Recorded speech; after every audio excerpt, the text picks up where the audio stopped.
news, I've been waiting. I've been rolling through the most desolate places. Always tend to see brown royal faces. Eyes looking at the sky, I've been patient.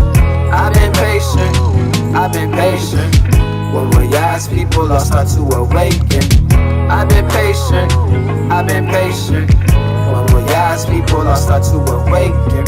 Soldier, you being sent in the midst of the heartless. Helmet check, belt check, you know you a target. Boots check, sword check, finish what he started. Shield check, Hasatan, shoot arrows out of the darkness. What's the mission? Open your hand, take these seeds. They need to reach the most desolate sheep. They need to eat. They grief will feed, though due to fear some have abandoned these. They have been praying and seeking, steadily pushing through their grief. Warrior, remember when you was inside the darkest deep? Iniquity that petrified your mind just by the memories of den of thieves. The Messiah came down through the dirt for you and me. The least that we can do is assist him in waking up the sleep. The more you open the door to that sin, the more it starts pouring in. And when you want to climb out the rabbit hole, take swore repent. Now while you only a child, cause once you let it win, it wins again. The flesh is weak, we walk inside the spirit. I've been looking at the news, I've been waiting. I've been rolling through the most desolate places. Always tend to see brown royal faces. Eyes looking at the sky, I've been patient. I've been patient, I've been patient. When we ask people, I'll start to awaken. I've been patient, I've been patient. When we ask people, I'll start to awaken. I know you've been influenced by what's in your environment. Pride is deadly, cast it aside, don't let it rise within. Sexualize or sodomize, that's done to a lot of children inside of our communities, though some gon' silence it. How you create an angry child? Is his father living? Get his father missing, that makes some violent children. His uncle is a pedophile, though that's his father figure. His mother running round and wild, feel like he died within. Though everyone he know gotta live their life like this. Mama still ain't pay the bills, what type of life is this? It's either starve or pray that Abiyah don't mind my sins. I gotta bust open that safe and told that 9 to spin. Nah, you don't gotta ride like this. Elijah was hungry in the desert, what did Abba sin? What type of God you think we serve that would forget about his? A nurse and mother maid, though Abiyah does not forget. I've been looking at the news, I've been waiting. I've been rolling through the most desolate places. Always tend to see brown royal faces. Eyes looking at the sky, I've been patient. I've been patient, I've been patient. When we ask people, I'll start to awaken. I've been patient, I've been patient. When we ask people, I'll start to awaken.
That was lost as a whole. The only nation that was bought and was sold for the right amount of gold. We'll even sell our soul to tell us told from the Torah through Revelation. Read a chapter or more and do some meditation. That's the preparation before you prep the nation. Got the spirit of the law, don't need no legislation. If you coming out this year, I think you better wait in. Cause we casting out demons and we rebuking Satan. Then back to basics, you shot a J they sent, take shots that they sent, then blow them all up. We a proverb and a byword is what they call us. Not just me, man, all us. The scholars and the ballers, the doctors and the lawyers, employees and employers. Tasha and LaToya, persecution means to harass and annoy you. I know you. I get more love than I receive.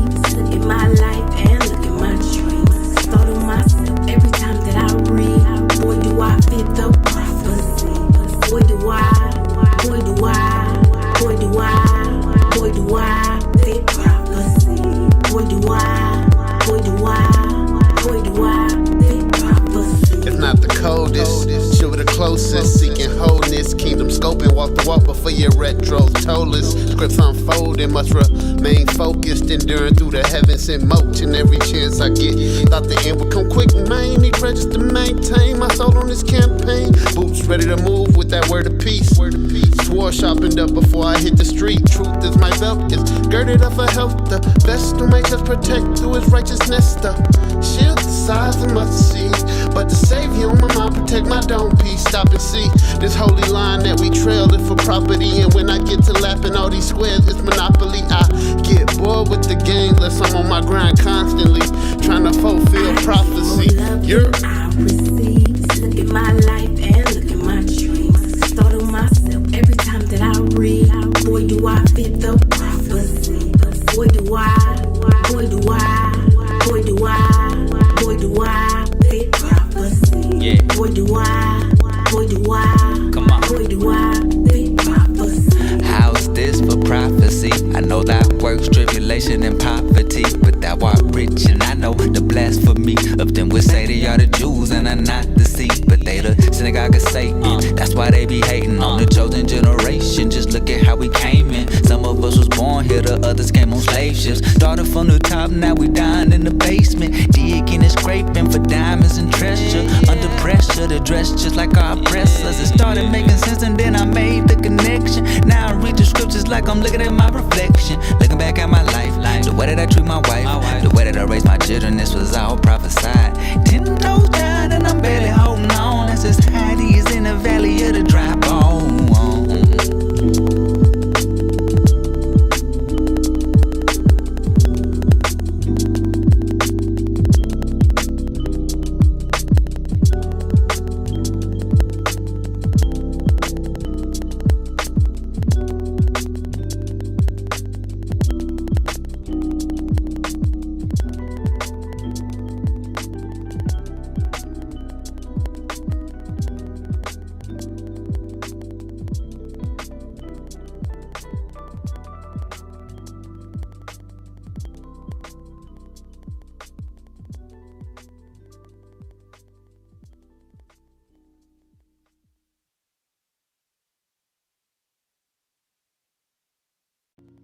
Mamleket Kohanim, Kingdom of Priests, Culture, and Heritage Preservation, to preserve, support, and promote the culture, history, and heritage of African every people scattered worldwide throughout the diaspora.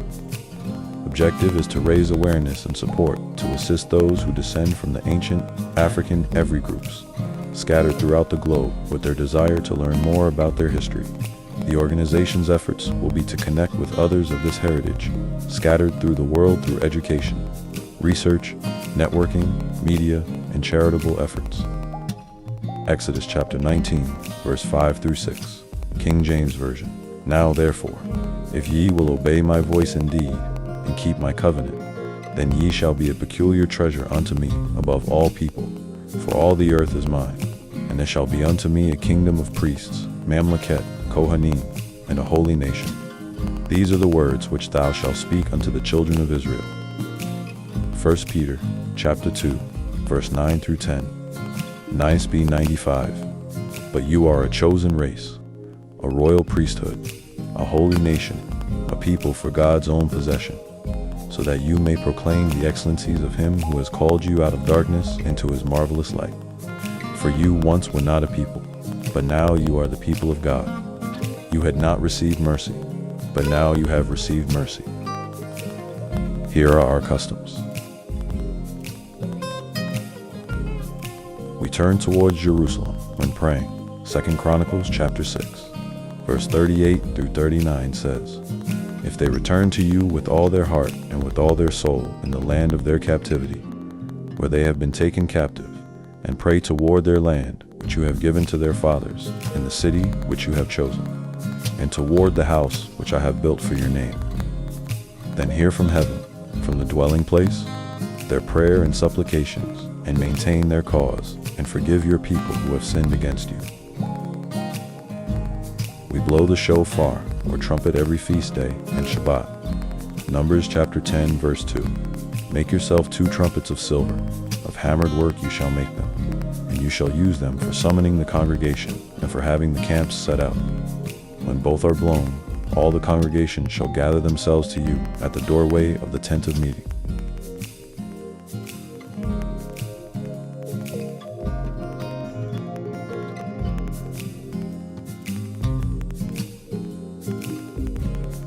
Here are some of the every Hebrew words we use.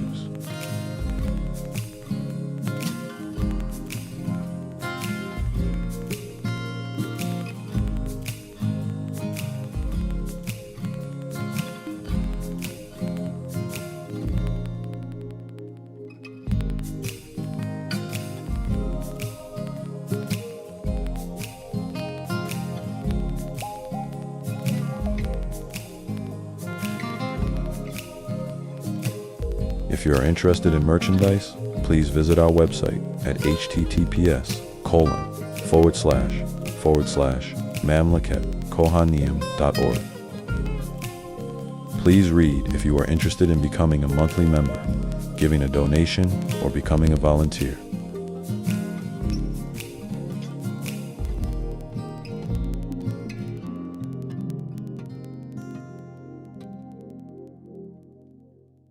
Shabbat Shalom.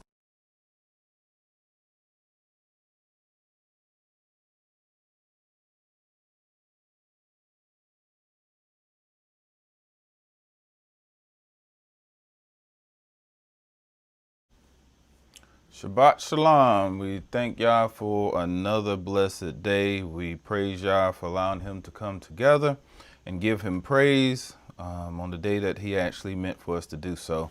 We also thank for Shabbat Shalom, Miss Rosemary, Octavon, Elder Mickey. Thank you for coming. Praise Yah for all the things that he's doing and continual support.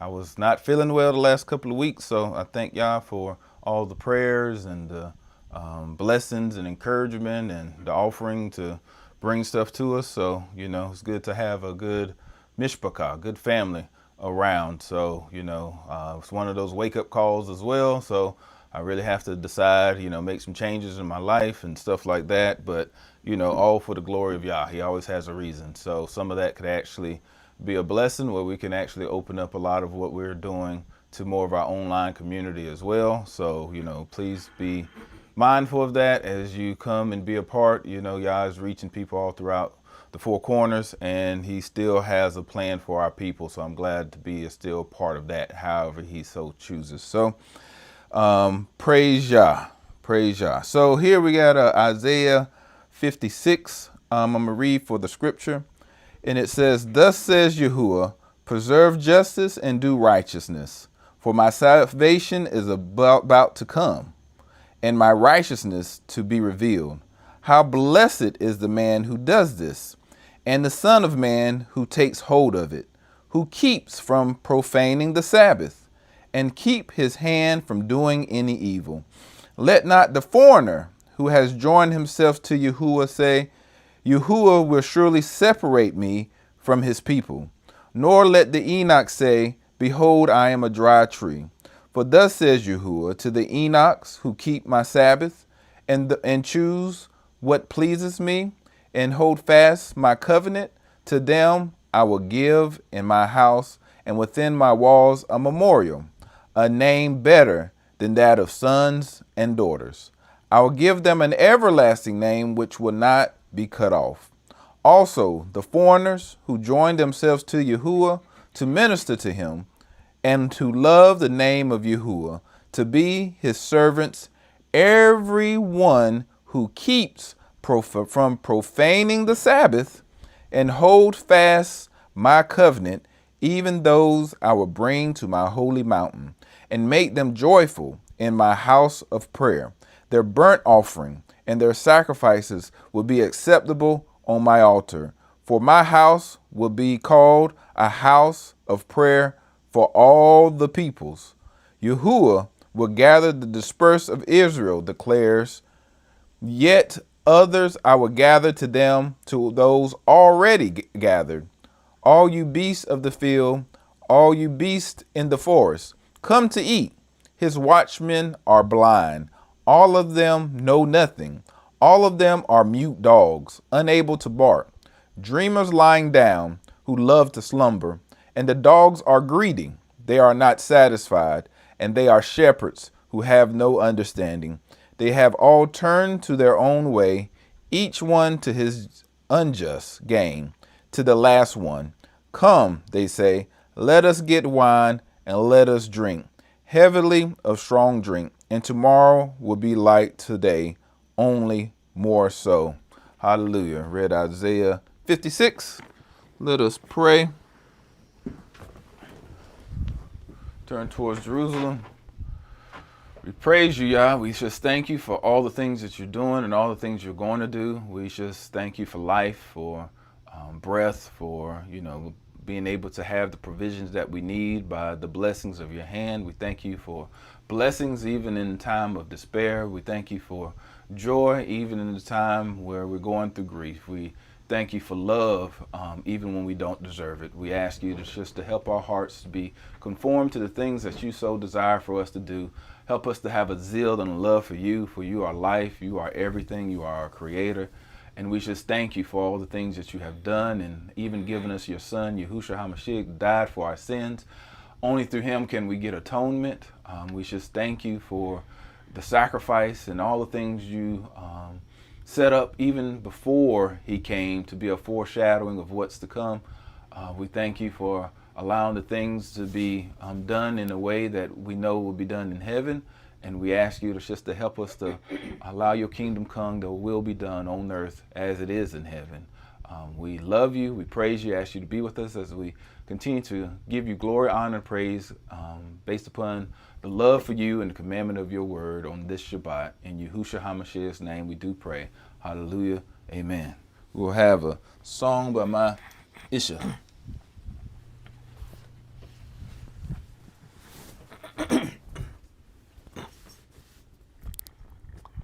There are so many wonderful things about Yahusha. There are so many wonderful things about him. There are so many wonderful things about Yahusha. There are so many wonderful things about him. His name is wonderful. He's a mighty good counselor. He is a mighty God, everlasting Father. He is a Prince of Peace. There's so many wonderful things about him. There are so many wonderful things about Yahusha. There are so many wonderful things about him. There are so many wonderful things about Yahusha. There are so many wonderful things about him. If I had to tell it, I just couldn't tell it all. He picks me up every time I fall. That's how I know he hears me when I call. There are so many wonderful things about him. There are so many wonderful things about Yahusha. There are so many wonderful things about him. There are so many wonderful things about Yahusha. There are so many wonderful things about him. His name is wonderful. He's a mighty good counselor. He is a mighty everlasting Father. He is the Prince of Peace. There's so many wonderful things about him.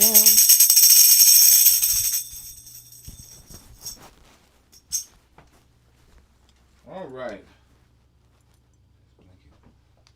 Hallelujah. Praise Yah.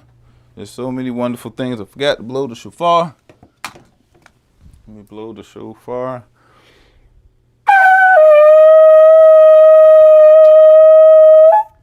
Hallelujah. Praise him. So, as I said, there's a lot more people coming. Let me see. Shabbat Shalom, Akp, Cousin Atkinson, Elder Thomas. Shabbat Shalom. Praise Yah for you coming as well. So there's a lot of things that's going on right now. I praise Yah for allowing me to get, time off to really focus on a lot of other things. And I'm just seeing there's just so much that's happening out there. Even in people acknowledging who we are as the Israelites. And there's a lot of background stuff. It's always the background before it starts bubbling up. And with that said, there's a lot of conversations and talks and stuff that some people see, some people are not seeing. And there's a lot of things that's happened from a political realm as well here in the U.S. that a lot of our people, I feel like a lot of times we're distracted about crazy stuff and don't really understand the amount. We just had Juneteenth. Why is that important? We talk about that. Dred Scott law. There's a lot of stuff. Birthright. They're talking about birthright. So there's a lot of stuff that's really lining up. They're taking away certain provisions for, they call it DEI, even though some people say it wasn't for us. Some people say it is for us, but even if it's not for us, it protects us as well. Even as we have jobs, they can't discriminate and stuff, and they're, trying to get rid of some of those things, voting districts and firing people, some of our people in high places, even from a secular standpoint. So there's coming to a point where, we're going to have to definitely depend on Yah, right? We should be already doing that, and that's the issue. Actually heard even in the scripture, a righteous man, right? A lot of people want the blessings and the acknowledgement from God, from Yah, but they don't want to do the things that he's called us to do. And it's going to start showing, right? He's starting to make a divide between his people who are truly serving him with their heart versus out of religious or even birthright, right? So, we know we are Israelites by birth, but that's the reason why we also know we're in the mess that we in to start with, because our forefathers didn't do the things that they were called to do. And now that we're waking up to the things now, are we truly doing the things that he's calling us to do? And so I know I've been, out for a while, so we've been putting up some of the old videos. So, today I'm gonna go through some of the stuff about the law and kind of bring that to, I want to complete the thought, right? I didn't want to just leave people hanging there that might be new to the channel or new to that teaching. So I'm going to, Yah willing, finish completing that, just the full thought. And then Yah willing, if we're able to finish that today, next Shabbat, we'll go back to the other teachings about, the beginning of the timeline and where we were with the kings and so forth. But with that said, next slide, in the news, there's a lot of things that's going on. So this is our copyright. Not in the news, but I would say in YouTube arena, in Israelite news, right?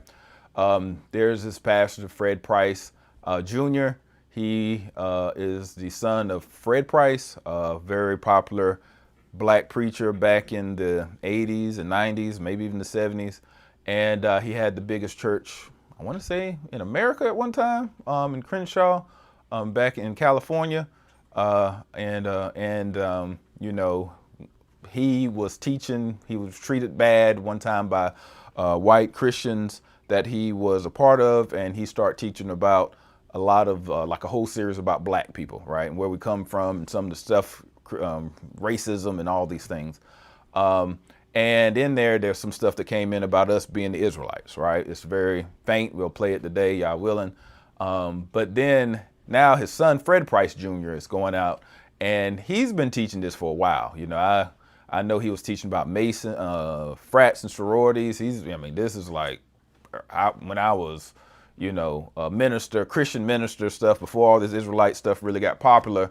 I was hearing him saying stuff, and then he got caught up in some extramarital affairs or something happened, never really got out, but that's what people assume.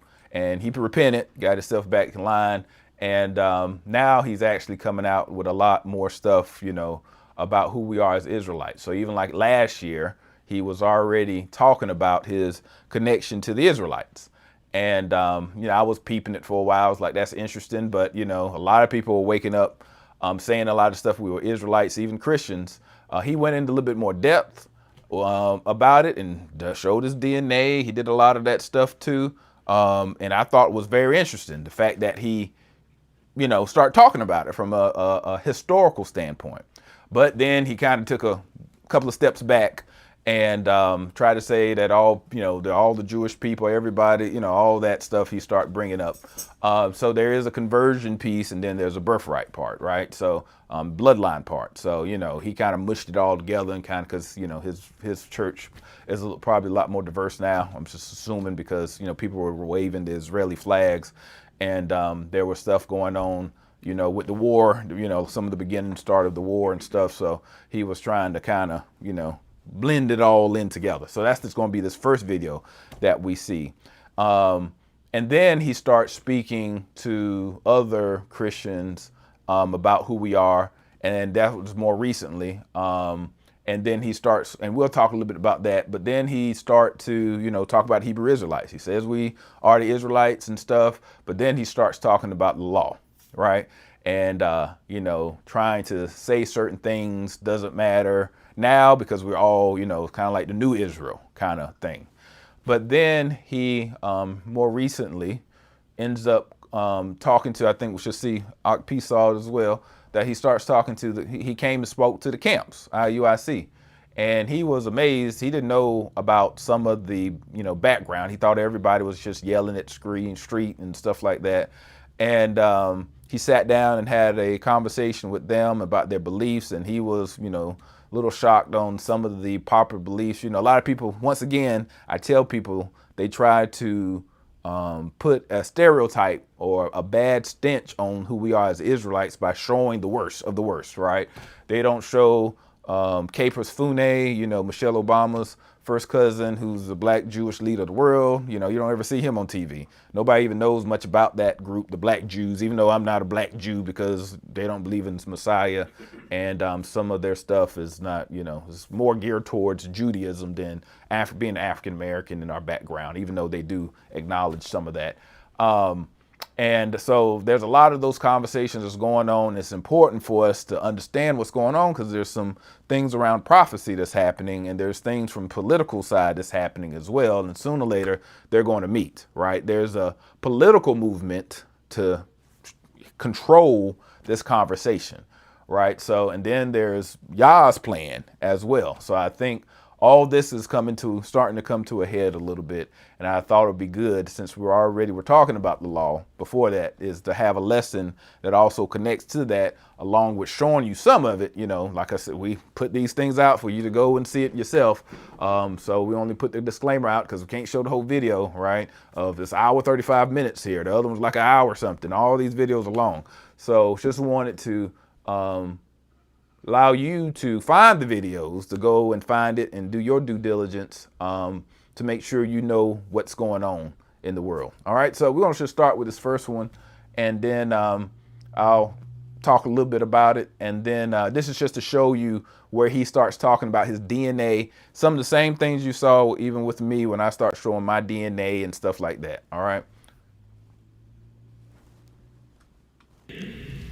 That's how it should be in this country, because that's what this country is supposed to be about. A Muslim should be, doesn't matter what my religious differences are, the country, what it represents, what its constitution says, allows for Muslims to freely worship here, and Jews to freely worship here, and Christians to freely worship here, and Buddhists and Hindus and Shintos, and the list goes on. All right, well, we're just going to let that map go. And if it ever comes up, we'll work with it. Are you still here? Now I want to get into the fun stuff. Israel was already important to me, but now it is so much more. And here's why. Now, these images will be ready. These images will be ready. All I got to do is call out the number. Okay, here we go. Let's put up first image number 9. We put up image number 9, please. There we go. So we have an amazing media and audio team, by the way. This image came up quickly because I sent them this image. So maybe I should have sent them the map that I wanted them to show. Well, the only reason I didn't is because you all remember during the pandemic how many maps I was showing. Okay, so I thought they'd just go in the vault and get one, but that's okay. All right, what are we looking at here? We are looking at Pastor Fred Price's 23andMe. This is my 23andMe. What do we have here? West African, 54%. What tops that list? Nigerian. Niger's in the building, clearly. All right. 27.5%. That's over a quarter Nigerian. What follows? Ghanaian, Liberian, and Sierra Leonean. All right. And this is broadly West African, 4.6%. Congolese and Southeast African, 6.3%. Angolan and Congolese, 5.8%. 0.5%. Broadly Congolese and Southern East African, broadly Sub-Saharan African, 0.7%. And then here's the white side of me right here, under. That's a high number. Look at that, 36.3. That's right, represent. Go right ahead. I'm 1/4 British. When I went to London last year, I told every Brit I ran into, I'm 1/4 British. I'm 1/4 British. I'm also 3% Irish and 3% Scottish. I'm 30% UK. Now, some of you have done this. You've done your 23andMe. You've done your ancestry, so you know what you're made up of. All right, so this is important, right? Because he's breaking down some of the, now he got a lot of European, like he said. That's a lot of European for African American. So that's important as it goes into his other slides also. But this is the type of thing, African Americans are very unique people, right? So not and of Africans of the diaspora, because what makes us African American, it starts with African, right? So we definitely have African in our DNA. I know there's a lot of discussions about, are we the original Americans and stuff? And there, to me, there is some truth to that. But what people still mess up with that is that some of the Native Americans that came, people call Native Americans anybody who came from before Columbus. So there was white people over here already before Columbus. There were the more Asian Native Americans before Columbus, and there were African Native Americans before Columbus, right? So if you just look at some of the history, even this is scholarly stuff. This is not just memes, right? So I'm not saying that the majority of African Americans were the Native American ones. I'm just saying that there were some here, right? And then the mixing of runaway slaves and all that stuff, right? Mixing with Native Americans. Some Native Americans had African Americans as slaves. So people don't like to talk about that history. So there's a lot of that mixing that was going on to make us who we are as African Americans. And some of those Native Americans came from Africa, right? So even Christopher Columbus, Pedro Nino, was the navigator of the Santa Maria. He was an Afro-Spaniard, right? So he's the one that showed Columbus how to get here. How did he know how to get here before, So it just shows you there's some history that's not really being taught as well as most of our history. There was villages here that was known when the first European settlers came to America. They talked about the native Asian ones, but they also talked about there were some black natives that was already here too. So there's some of that history. Doesn't mean everybody has that history, and that's the issue, because everybody wants to jump on that history. But there is some importance to that history, which we won't get involved in today. But that's what makes African diaspora, well, Americans, because Caribbeans, I'm including everybody of the Americas, South America, North America, the Caribbeans. That's what makes us of who we are, right? So it's important to understand we are very diverse people. From having the African DNA is already so diverse, right? Because it's the mother of all DNA, of everything. It's from Africa, right? White people, everybody comes from Africa. So we got to first acknowledge that, and then also acknowledge that Africans were not, they were technology advanced, right? They had some advanced technology. They had boats. They were not landlocked to Africa. So we had libraries, we had universities before some of the European universities, right? Before slavery too. So, we got to get these images out our head. So they had boats, right? And they had boats and they knew currents, and, they were known. Even Mansa Musa, everybody talks about him being the richest king. His older brother came to the West in boats, and they had a second, and they didn't come back. A second group didn't come back. So what happened to them, right? And where did they end up going, or did they die, or did they stay? There's some of that history too. So they found African mask in America, some of the oldest artifacts here from, how they have African mask in America. But with that said, with his DNA, notice that he does have some of the tribes that we talked about in some of those areas. So there's some connections there too. Angola is important. Some of the first Africans in a large proportion were from Angola. And then we have the Ghanaians, the Nigerians. So, even in some of that, we got, this is stuff we've already talked about, the Igbos, Yoruba, the Black Portuguese, Lancandos. So this is why it's so important to understand. But even like he said, his British part is also French. That's important. Why is that important for us to know about those? Because some of our people, that was in Spain and Portugal, some of the Black Portuguese or the Black Jews, when they were ran out during the Inquisition, they end up going to Britain. They end up going to France and some of the other places, Germany as well. So not saying that that means that his DNA is the Black DNA, but it just shows you that they were in those places for some reason. It's not just because, white people went to Africa and brought us to Africa and, raped our people.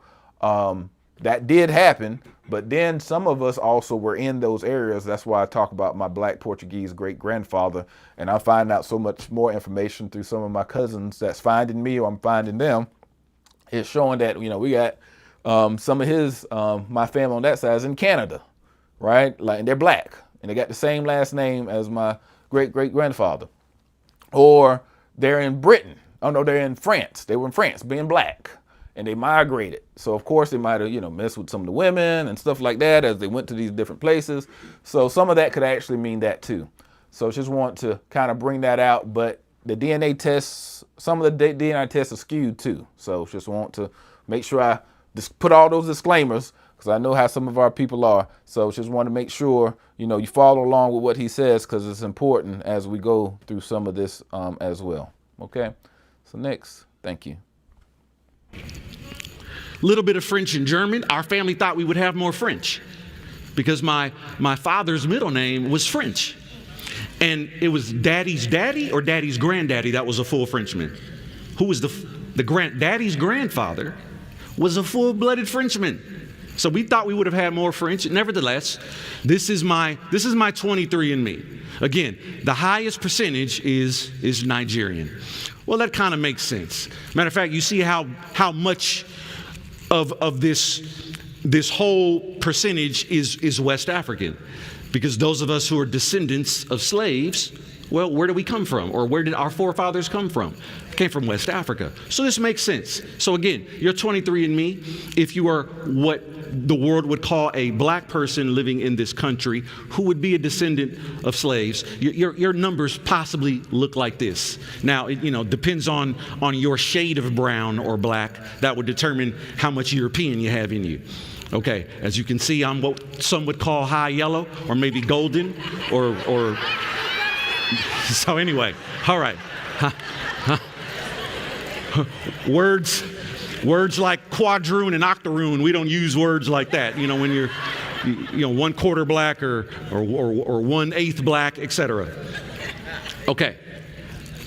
That's a whole lot of stuff in me. That's a whole lot of nations. A whole lot of cultures in me. I got Shem, Ham, and Japheth in me. And many of you do as well.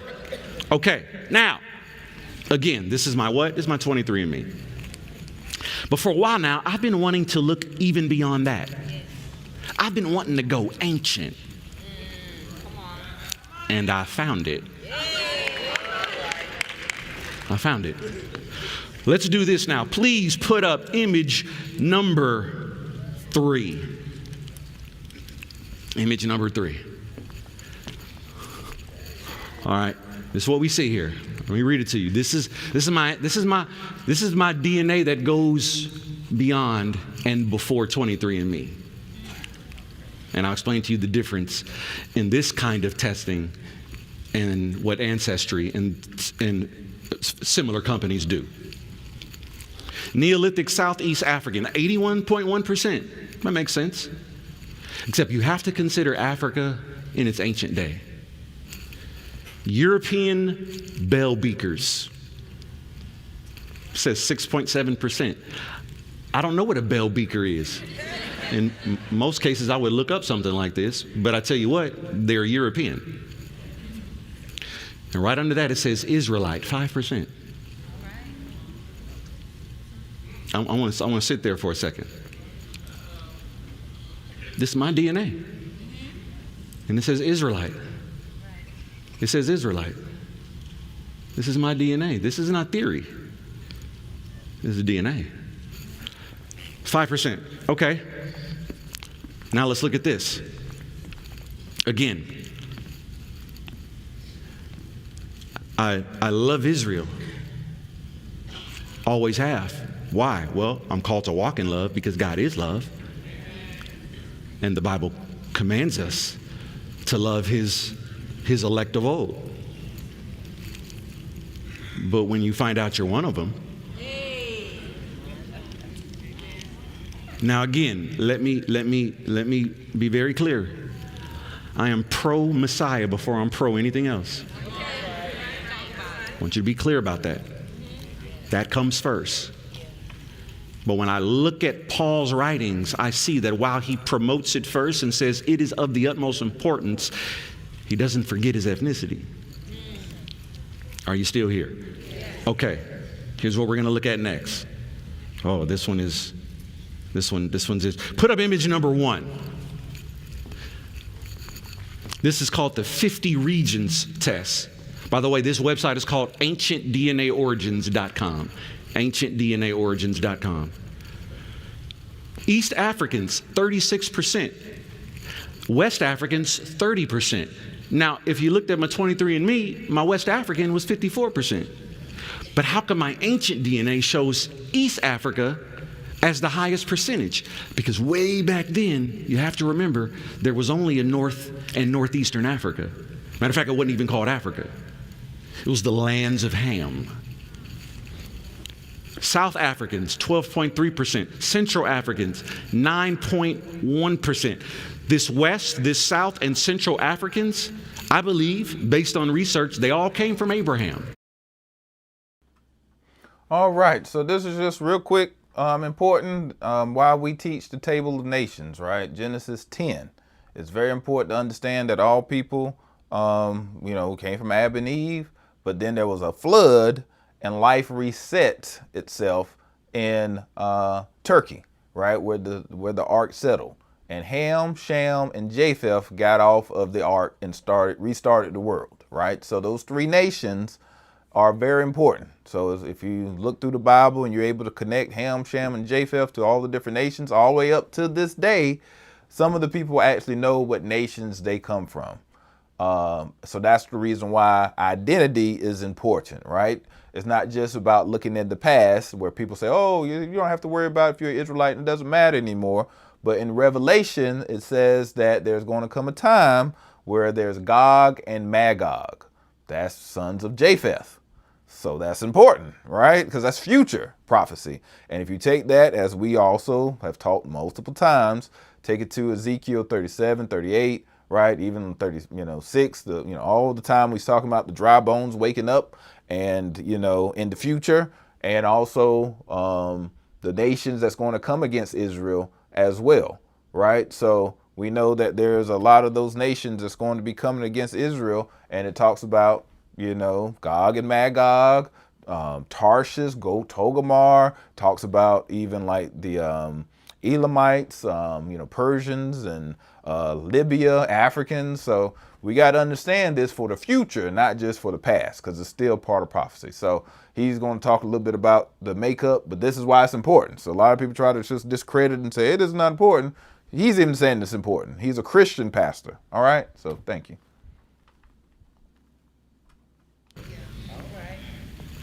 Abraham had a third wife in Genesis 25. Her name was Keturah, and through her, he populated the remainder of the continent we call Africa. But look on this region's percentage. We see Northwestern Asians 3.2, North Persians 3%, Israelites 1.3%. It's a different kind of test. If you're wondering why the other one showed 5% and this one showed 1.3%, it's a different kind of test, because I'm about to show you something else. I'm going to show you my Hebrew percentage.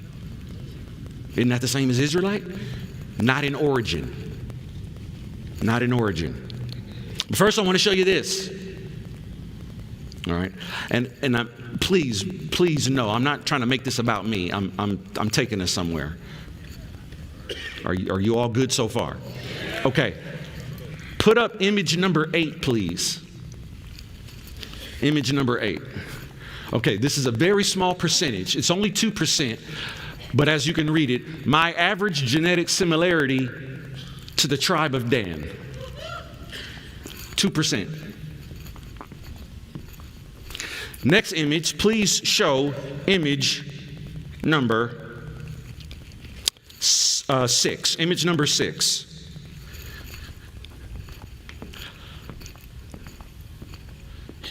From 2% to 6%, my genetic similarity to the tribe of Zebulun or Zebulun. Next image, please. Show image number, let's go with image number 5. Image number 5. From 2% similarity to Dan, 6% similarity to Zebulun. My average genetic similarity to this is the Israelite portion of my DNA. 12% to the tribe of Levi. But here's the one. Here's the one. Show image number 4. Image number 4. This is the tribe that the lion comes from. Now I'm showing you 2 images here because what this test does is, it's really detailed, and they'll show you your similarity with certain persons that they have found from ancient days. Some of the names, they just have named them because they didn't know what their names were. But I want to show you this. It says, of my average genetic similarity to the tribe of Judah, 21%. Dan, 2%. Zebulun, 6%. Levi, 12%. I believe I have similarity to Simeon too, but I can't find that image. But of Judah, 21%. Of the remaining tribes, it was all less than 1%.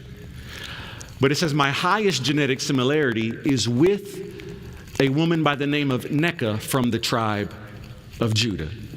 And that's a 40% similarity. Okay, so I have DNA. All right, so with that said, you can see he is a Christian pastor.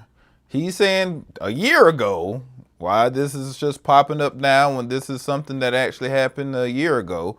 But a year ago, he talked about his DNA at a church service talking about how he is the tribe of Judah, connected to the tribe of Dan, connected to so many other tribes as well. So why is that an issue for us to do it now? Why is it when we talk about it and say it, people want to complain and say it's not important and all that? It is important, especially to who we are as a people. Now, like I said, he says that, we're going to hear him change up a little bit. And the DNA test that he's taken also changed. So we know some Israelites that took that before he even was talking about it, right? And when they took it, they said they had high numbers at first, and then later on, the numbers changed. It became low.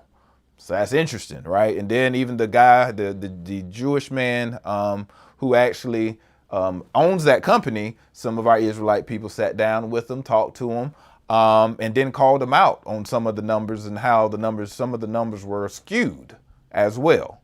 So if you go to the website, you'll see a lot of the Israelites DNA, and they have them as, looking like Europeans, not even looking like Middle Eastern olive color, as they say. They look like Europeans. So you can see the market that actually, he got to pay for it. So, but it's interesting that it does acknowledge the DNA there, right? So that's important. So we're going to go to the next slide. So on the next slide, I'm showing some of my DNA, right?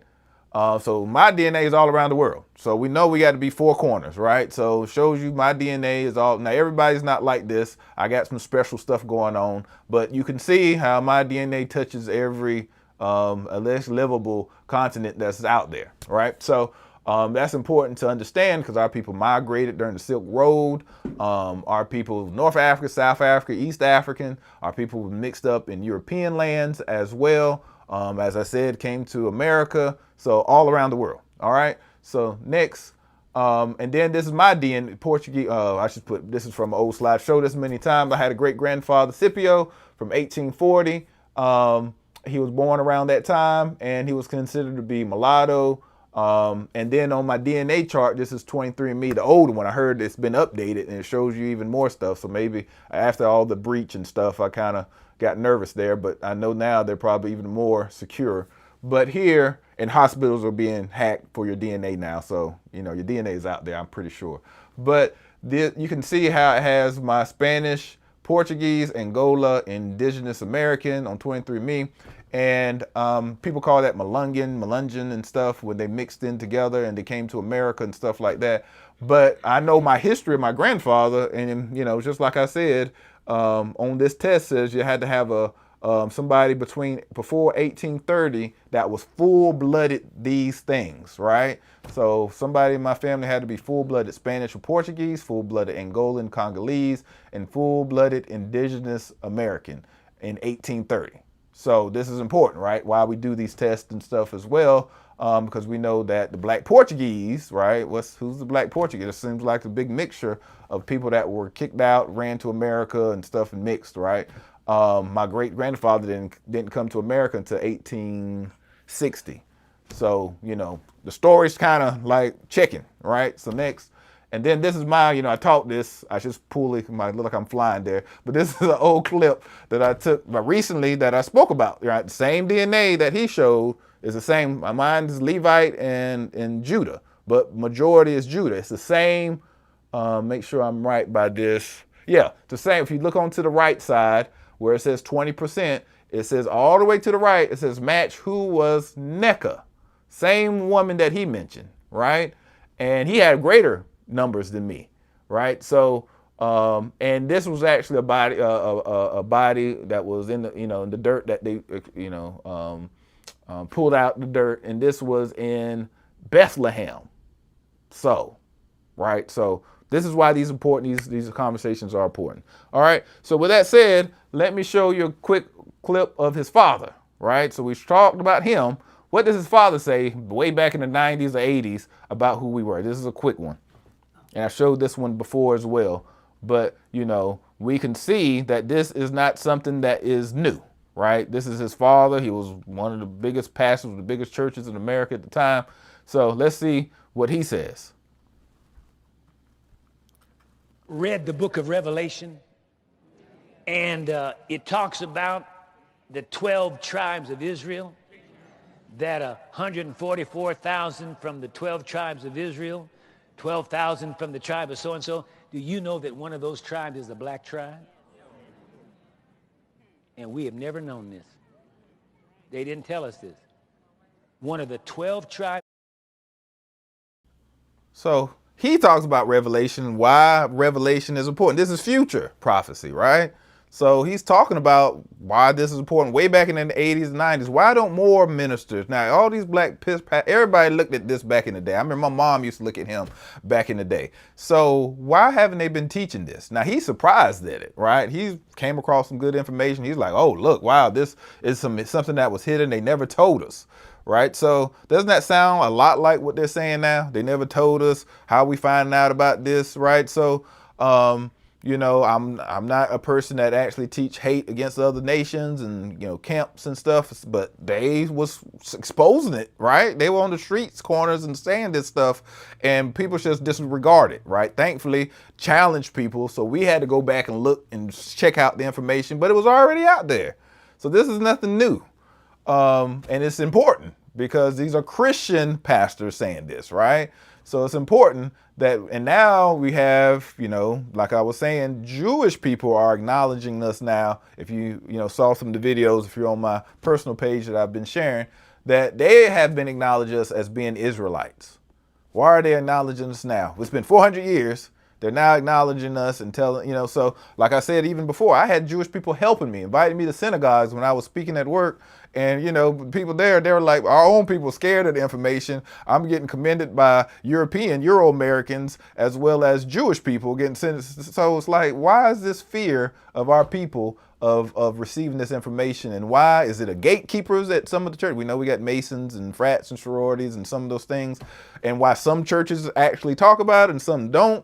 Why won't they engage in these conversations, right? So we got to start wondering this, right? So that's why I'm always open to talking to people from Muslim backgrounds, atheists. Some people believe in voodoo and hoodoo. That's all our people, right? All of them are, people that come from the same places that we came from, and there's some misunderstanding because what has been taken away from us. So this is why these conversations are so important, right? Shown by DNA and facts, right? This is not just some made up stuff or, some black conscious movement. This is facts based on DNA, right?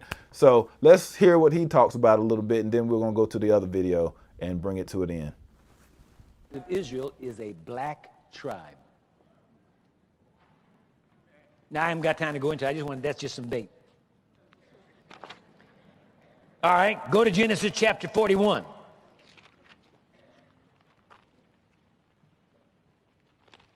I wonder, are we in there? We're one of the tribes. We are one of the tribes of Israel.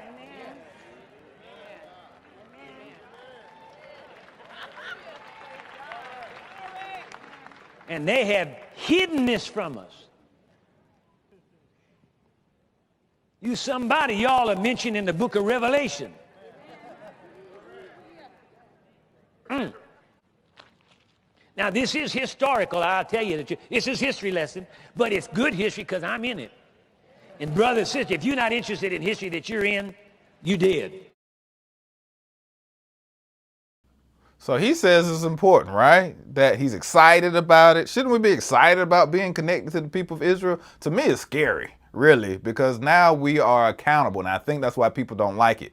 Because now before they say, you're a Gentile, go ahead and eat that hog sandwich, right? Like, hey, it's now eat that shrimp and that pork, like I love some doggone pork, North Carolina pork, right? Like barbecue. I used to love it. I used to eat it and bleed it and all kind of stuff. But bacon, pepperoni, oh man. But now it's like, hey, that crawfish and some of those crab legs we got to kind of pull back on now, right? Because now it's an accountability of who we are as being ambassadors of who Yah is on earth. That's scary to me, right? About how I live, the blessings, the curses, all the reasons why the transatlantic slave trade happened. Before that, the Arabian slave trade. We just didn't go west in the slave trade, what people like to focus on. We went east too. Arab slave trade, Indian Ocean slave trade. We went all around the world, right? So we can't forget our people in the East as well, right? It's important for us to understand this because it's coming to a head. Yah's plan, like he said in Revelation, the Christian pastor in the 80s said, 90s said that, no, it had to be 80s because I don't even think I was in, I was still in North Carolina at the time. So it's important to understand that, you know, this is what was taught back in then. Revelation, from Genesis to Revelation, it's the whole Bible is important. All right. So I'm teaching from a Christian standpoint. All right. So with that said, we're going to go to this next video. So this next one is talking about where he's sitting down. This more recent one, right? It's not the most recent, but you can see there it says 2 months ago. Right. So now we're starting getting more conversation where I don't even know this guy, but I know he's a popular YouTuber and he's, you know, interviews all kind of people. But he's now talking about the he debunks Hebrew Israelites and exposes Satan's ultimate. He has a book or something coming out. So I'm gonna play the beginning. Well, my wife's gonna play the beginning of this, and then we're gonna jump into the conversation because that's gonna lead us into today's lesson too. All right.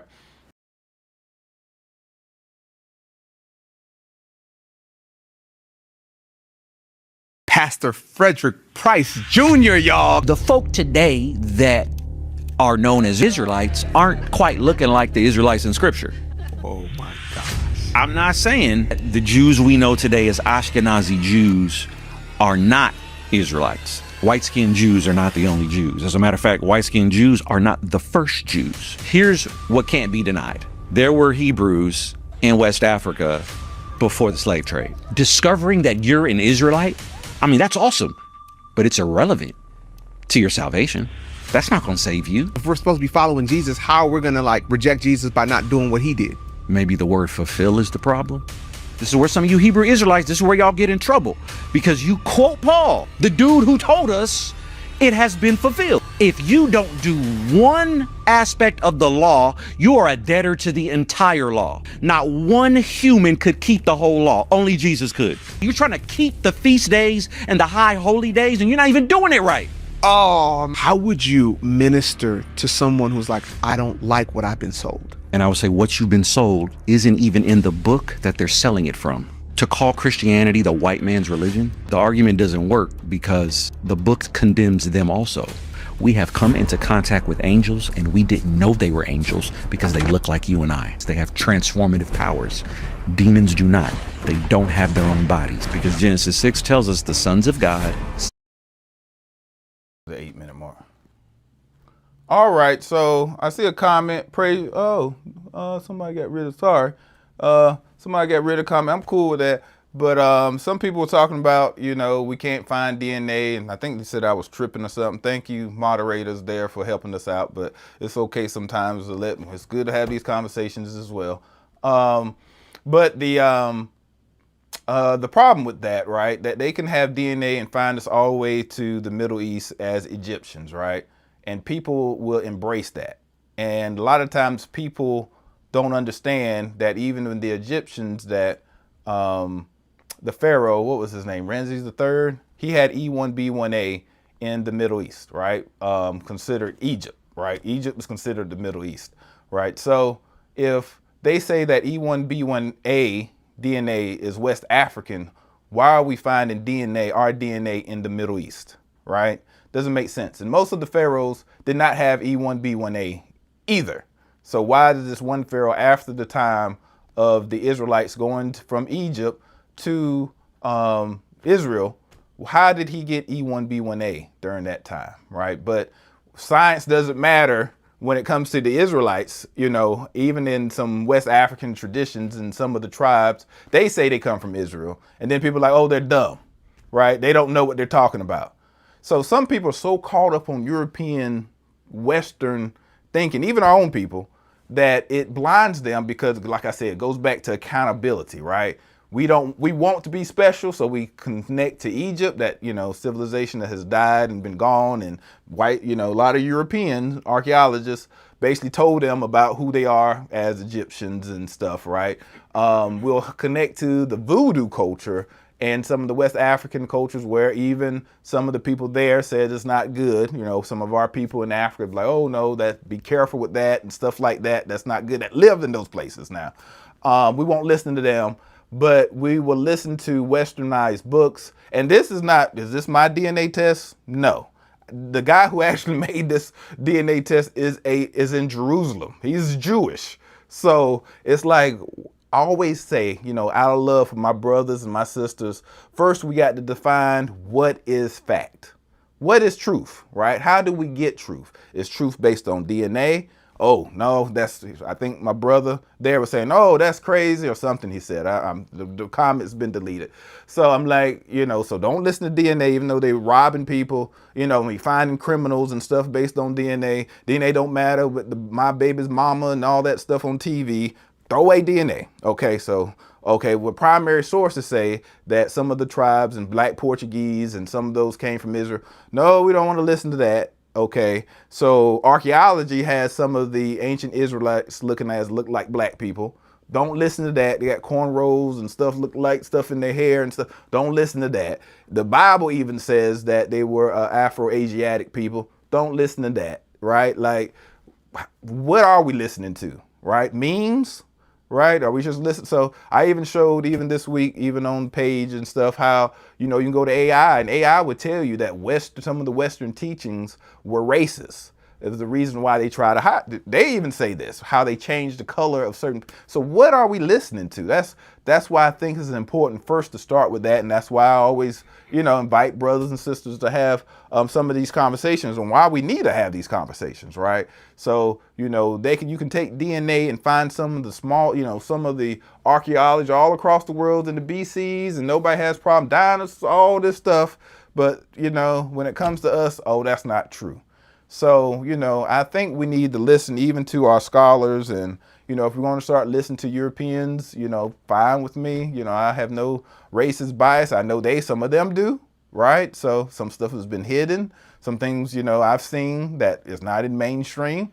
But instead of attacking one another, we need to sit down as a people. And if there's people outside of our community, of course they're not going to tell us the truth. They haven't been telling us the truth. So why would we listen? Right. So this is all important for us to have. And I, talk to all people, even some of the people, where I work, they respect me in what I do and what I say. And even like I said, some of them are not Israelites, they're not African American, but yet they still even give me information to support what I'm doing as well, to show me stuff. So, how can I hate people who's trying to help me?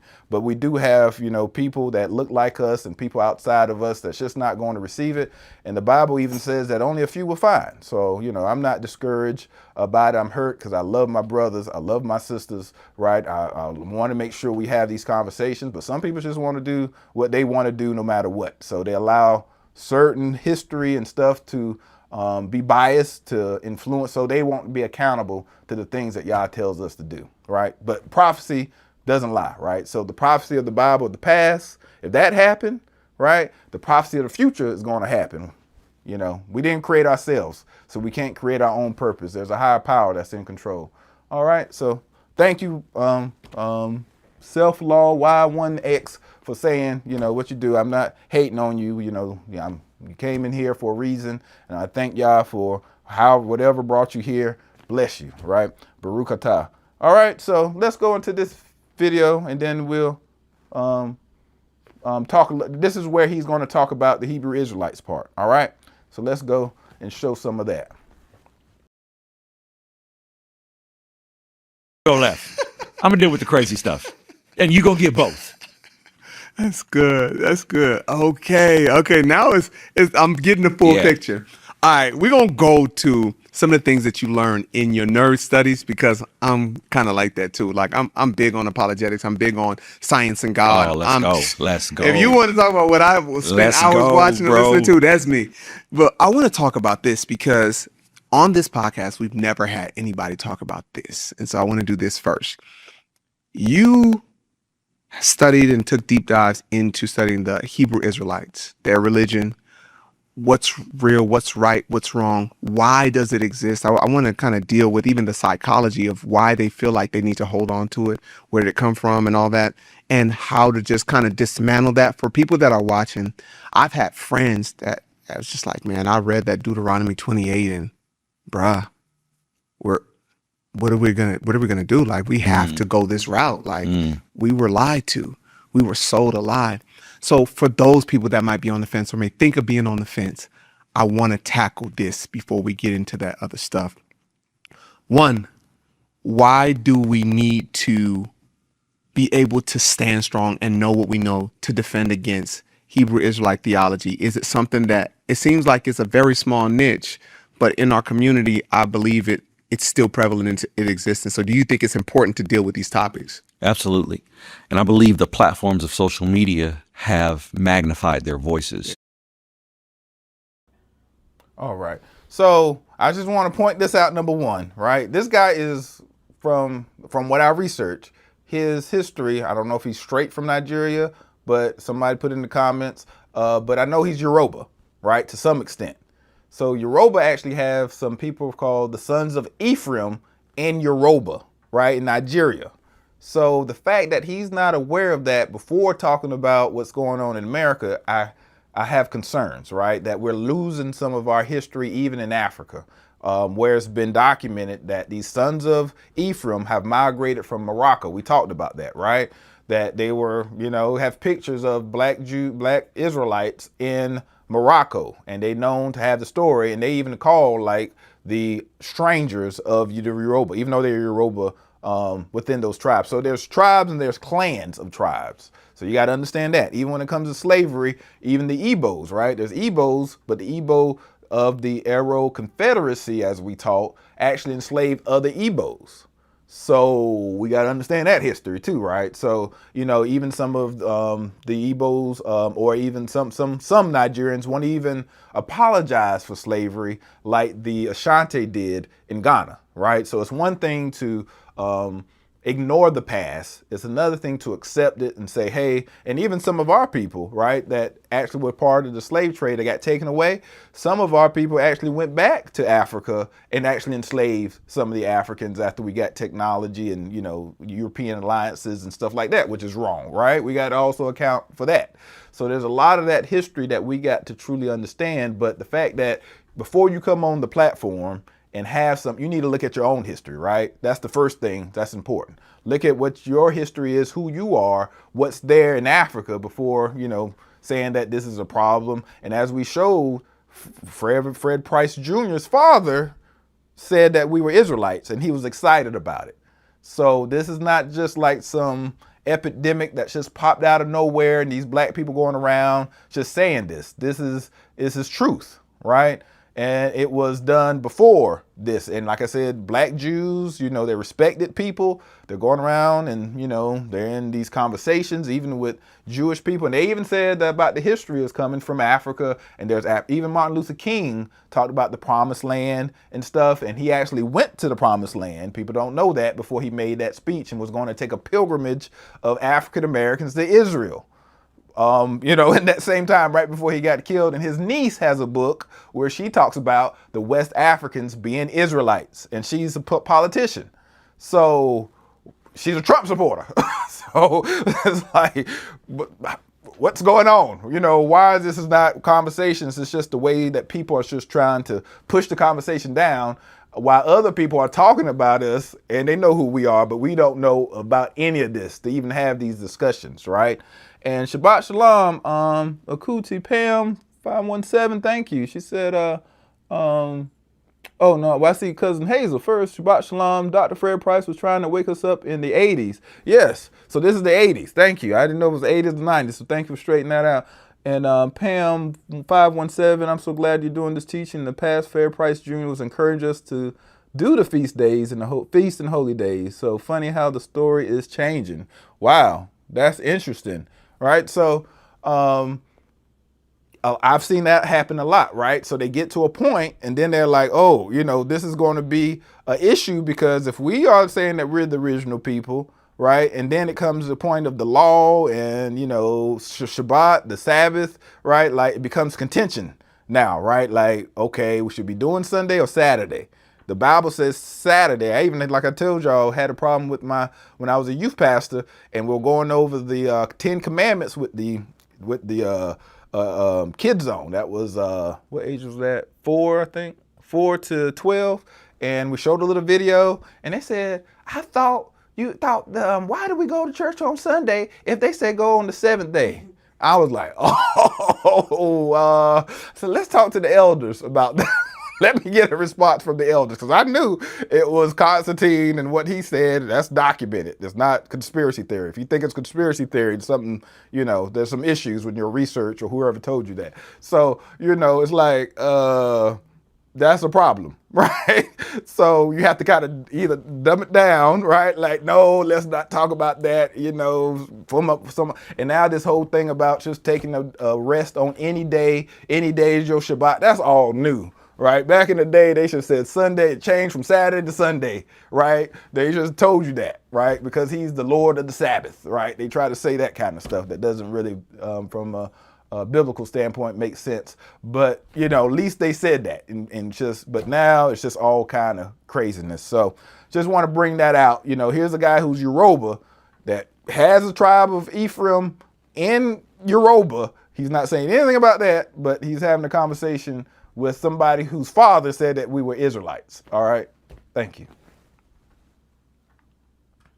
Yes. I remember as a kid, I used to see him in Lamert Park. That's on Crenshaw Boulevard. Uh-huh. If you're familiar with Crenshaw Boulevard, you're familiar with Lamert Park. And I would also see them when I would go to New York, they would be in Times Square. Yeah. So I'd hear him preaching, yelling. Mm-hmm. I didn't pay too much attention to what they were saying when I was younger. But probably around 2016, okay, we got into a relationship with a ministry that really had a focus on Israel. Ooh. And this holiday was birthed, or like this Sunday Memorial Day was birthed, called the Prayer for the Peace of Jerusalem. Uh-huh. Right, so it's every first Sunday of October. Okay. Well, I wanted to prepare messages. So he said he joined with a group. I don't know what group that is, but joining the Prayer for the Peace of Jerusalem. That doesn't sound like an African American group, right? It sounds like it's something about Jerusalem, Israeli, and you can see in his crowd when he's talking about in the first video, go back and watch the whole thing, you'll see, I like I said, don't have a problem with Jewish people, but he's there with the Jewish people with the Jewish flag and all that stuff in his church. So evidently there, as my Kuti was talking about here, I saw the change in some of the stuff that he was saying. T.D. Jakes did the same thing. He was sitting down saying that he was a Igbo and he was a Hebrew, and they were Hebrew people, worked like a Hebrew. He was then he switched up the next couple of months, Sundays, he was like, it didn't matter, right? So I don't know if it's dollars being pulled back or, people just don't want to enter into that conversation. I have seen some recent conversations where they were more straight up and they had a conversation and said, hey, if you want us to come along with you, we might show that when Dr. Isaac, he has a thing out there where he comes and talks to, Ashkenazi Jew. I think the guy's Ashkenazi and it's a Jewish council or something. And he comes and they say, how can we fix this? He said, we're not going to, you probably don't want to try to get us to convert because we're already the Israelites, saying stuff like that. That's a different conversation, right? To be had than saying, oh, okay, we all are Israel, all that kind of stuff. And even as we showed some of the, Harry Rosenberg and other people, they even say that we were the ancient Jews, right? And then they might have came in later where they converted to Judaism or something like that, right? So that has some strong standing with us, right? So we need to hold our position and get our understanding for ourselves before we just, go to everybody else and try to integrate with everybody and understand we don't even know who we are in our positioning, and we won't even have those conversations. But now these conversations are being done with all these other people and not being done within ourselves. So I'm very strong about that we need to first have the conversations with our own people before we start doing too much of acceptance and stuff with other people that could easily, persuade us one way or the other. So just want to bring that out. So I don't know what do you say, Jerusalem Prayer for Peace or something, but, we need to look that up. Who are those people? Why that might be where some of his views might have changed. All right. They're made for that particular Sunday. Okay. So I started digging into, what the Bible says about Israel. And then I guess I made this observation because I got obsessed with studying the Table of Nations in Genesis chapter 10. Where do the people groups of today come from? There it is. Where can we all of us on this planet, where can we trace our roots back to? Well, Genesis 10, right? Shem, Ham, and Japheth, right? Every single person on this planet is a child of either Shem, Ham, or Japheth. We come from one of the three. Well, when my dad did Race, Religion, and Racism in 1997 and 1998, he did a really good treatise on the Table of Nations, and he broke down where different people groups come from. Okay. I wanted to expound on that, take it a few steps further. And so I was preparing this message in 2016 for the day of the prayer for the peace of Jerusalem. And I realized that what I'm looking at in Genesis chapter 10, as it relates to Israelites, the folk today that are known as Israelites aren't quite looking like the Israelites in Scripture. Oh my gosh. This is where I'm starting now. Now, let me throw this out. So he just said that the current day Jewish people don't look like the people in Scripture. Isn't that what Israelites say? You know, even the camps say that, right? So like, why are we holding them and saying, oh, that's wrong, that's racist? And now Christian pastors are saying that too, or been saying it, right? So his father said it was only one tribe. He's acting like it's all 12, which I also agree, because biologically it doesn't make sense. That's only one tribe. So y'all know how I teach that. So if Joseph was black, right, his brothers went and go find him in Egypt and couldn't see he was all among the Egyptians, and he couldn't think his own brothers didn't know who he was, then he has a full-blooded brother named Benjamin. He got to be black, right? So the mama got to be black. If one mama's black and she had a full-blooded sister that, you know, Jacob married, the other side got to be black, all the other tribes. So, you know, and then they're cousins to Jacob. So Jacob got to be black. It's just like biology, right? Simple biology. Somebody in that black, this dominant gene, all the people going to be black, right? So it's important to understand that, right? So he's saying it just like camps and everybody else has been saying it, right? So we got to figure out where does the disagreements actually happen. So it looks like from a historical standpoint, Christians who are educated, they know, right? He's an educated Christian. His father knew, right? Educated people. Like I said, Capers, Funated, black Jews, very highly educated people. We're educated, Messianics and people like that. So all these people are educated blacks. Why aren't we talking about this, right? So let's continue to play it. Okay. I'm not saying that the Jews we know today as Ashkenazi Jews are not Israelites. I know that Hebrew Israelite theology says they're not, that they are imposters, and they go so far as to say they are the synagogue of Satan mentioned in Revelation 2. I disagree with that. However, there is a theory, there's the Khazar theory that they promote that says that they're Turkic people who converted to the faith of Judaism, but they are not genealogically Israelites. I feel like both arguments can be strong. Okay. Like I don't know if I can land on a. Now, did he say that was wrong, or did he say that he's not sure, right? So once again, he went through all that and talked about the synagogues of Satan and all that. Not saying that, you know, I don't, my focus not on other people. I'm trying to focus on our people. But I have seen in their own community, some of them say, and some, they got different then. There's J1, there's E1, B1B, right? Even among, how can two people have two different, how can one father have two different DNAs, right? Like paternal DNAs. That's the issue, right? So even though there might be Levant, Middle East, E1B1A is from Northeast Africa. That's the Levant. So we got E1B1A, E1B1B, that's E1B1B, E1B1A are very closely related to each other. You got J1 and J2. Closely related to each other, but we got to look at these things, right? So it's important for us to understand and just not allow them to dismiss stuff like he is, right? Weigh out the conclusion, listen to people, go talk to some. If you're really interested to that degree, go talk to them, go look at some of the videos, and you will see that some of them will say that they come from Khazari because there's different bloodlines, right? There are some that converted, some of them say they weren't. So you got people, you know, of the Bible that would have the Levantine or Middle Eastern DNA, what is Israel? There was Moab. There was Ammonites, right? Children of Lot, right? Lot were cousins of Abraham, right? You had the Edomites. You have what's the people?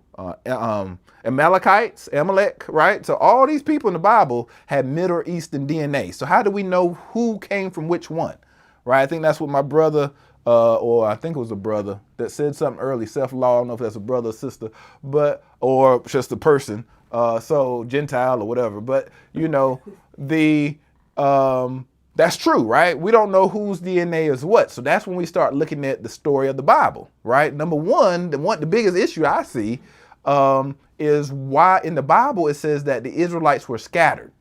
So Israelite DNA shouldn't be in the Middle East right now. It should be scattered because the prophecy says we're going to wake up in the nations that we've been scattered in, and that's part of the fulfillment of us of returning. So we should be looking for people who have Middle Eastern connections to the Levant who are not in the Levant. E1B1A, that got sent to Spain and Portugal.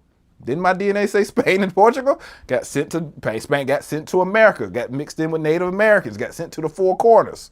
This is why it's not just based on DNA, it's also based on prophecy, on Bible, and you know, some of those sources as well. So just want to point that out. He's not disagreeing with the camps, even though, you know, he said it in a long about way. He just said he's weighing it out. All right. So next, thank you. Particular side and say emphatically, yeah, they are imposters, they're fake Jews, etc., etc. Here's what I can stand on. White-skinned Jews are not the only Jews. As a matter of fact, white-skinned Jews are not the first Jews or the first Israelites. If we go to Genesis 10, bro, they're dark-skinned, they're brown-skinned. You can't get away from that. All you have to do is look at all of the folk that came from Shem. And you'll even see how, if you're familiar with books like the Book of Jubilees or the Book of Jasher, these are extra biblical books that while they're not the canon of Scripture, they do contain history, and they even expound on a lot that we read in Genesis, really from Genesis to Deuteronomy. And so you'll see how.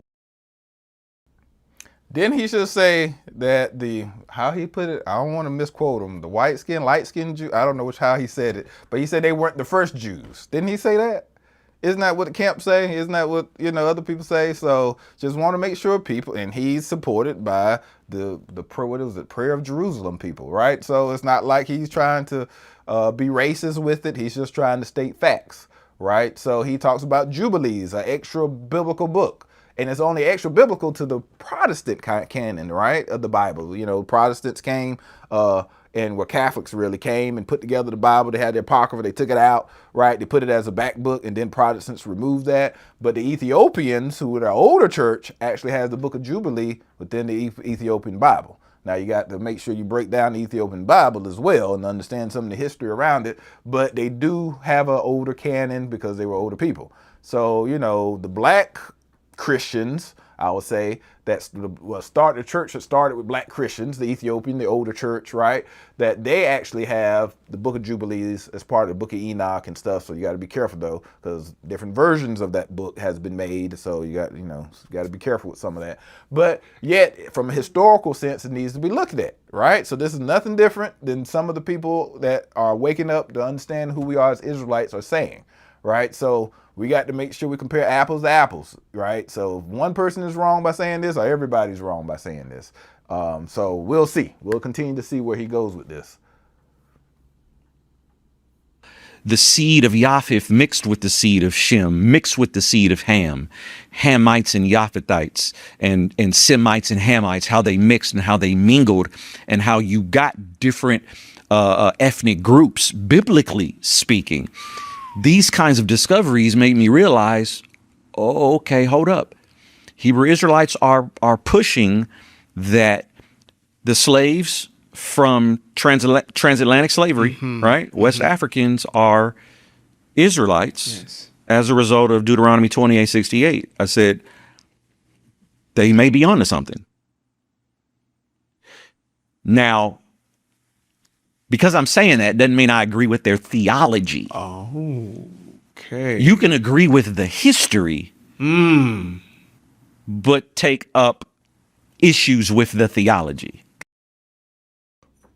So he just said Deuteronomy 28. It could be true, right? And it's important because a lot of people, love all my brothers and sisters out there, but they missed the scripture in Deuteronomy 28. It says the curse is going to be forever until we're wiped off the face of the earth until we repent. Right? So that means it's going to happen multiple times. It's not just one time. Sometimes people will point out the fact that something happened where, when the Romans took the Jewish people, they'll say Jewish people back to Israel on slave ships or something. And someone will talk about what happened in the Inquisition. They will say, so that's 2 times already. So if it happened once or did it happen twice? And if it happened twice, that means why can't it happen, thrice, 3 times, right?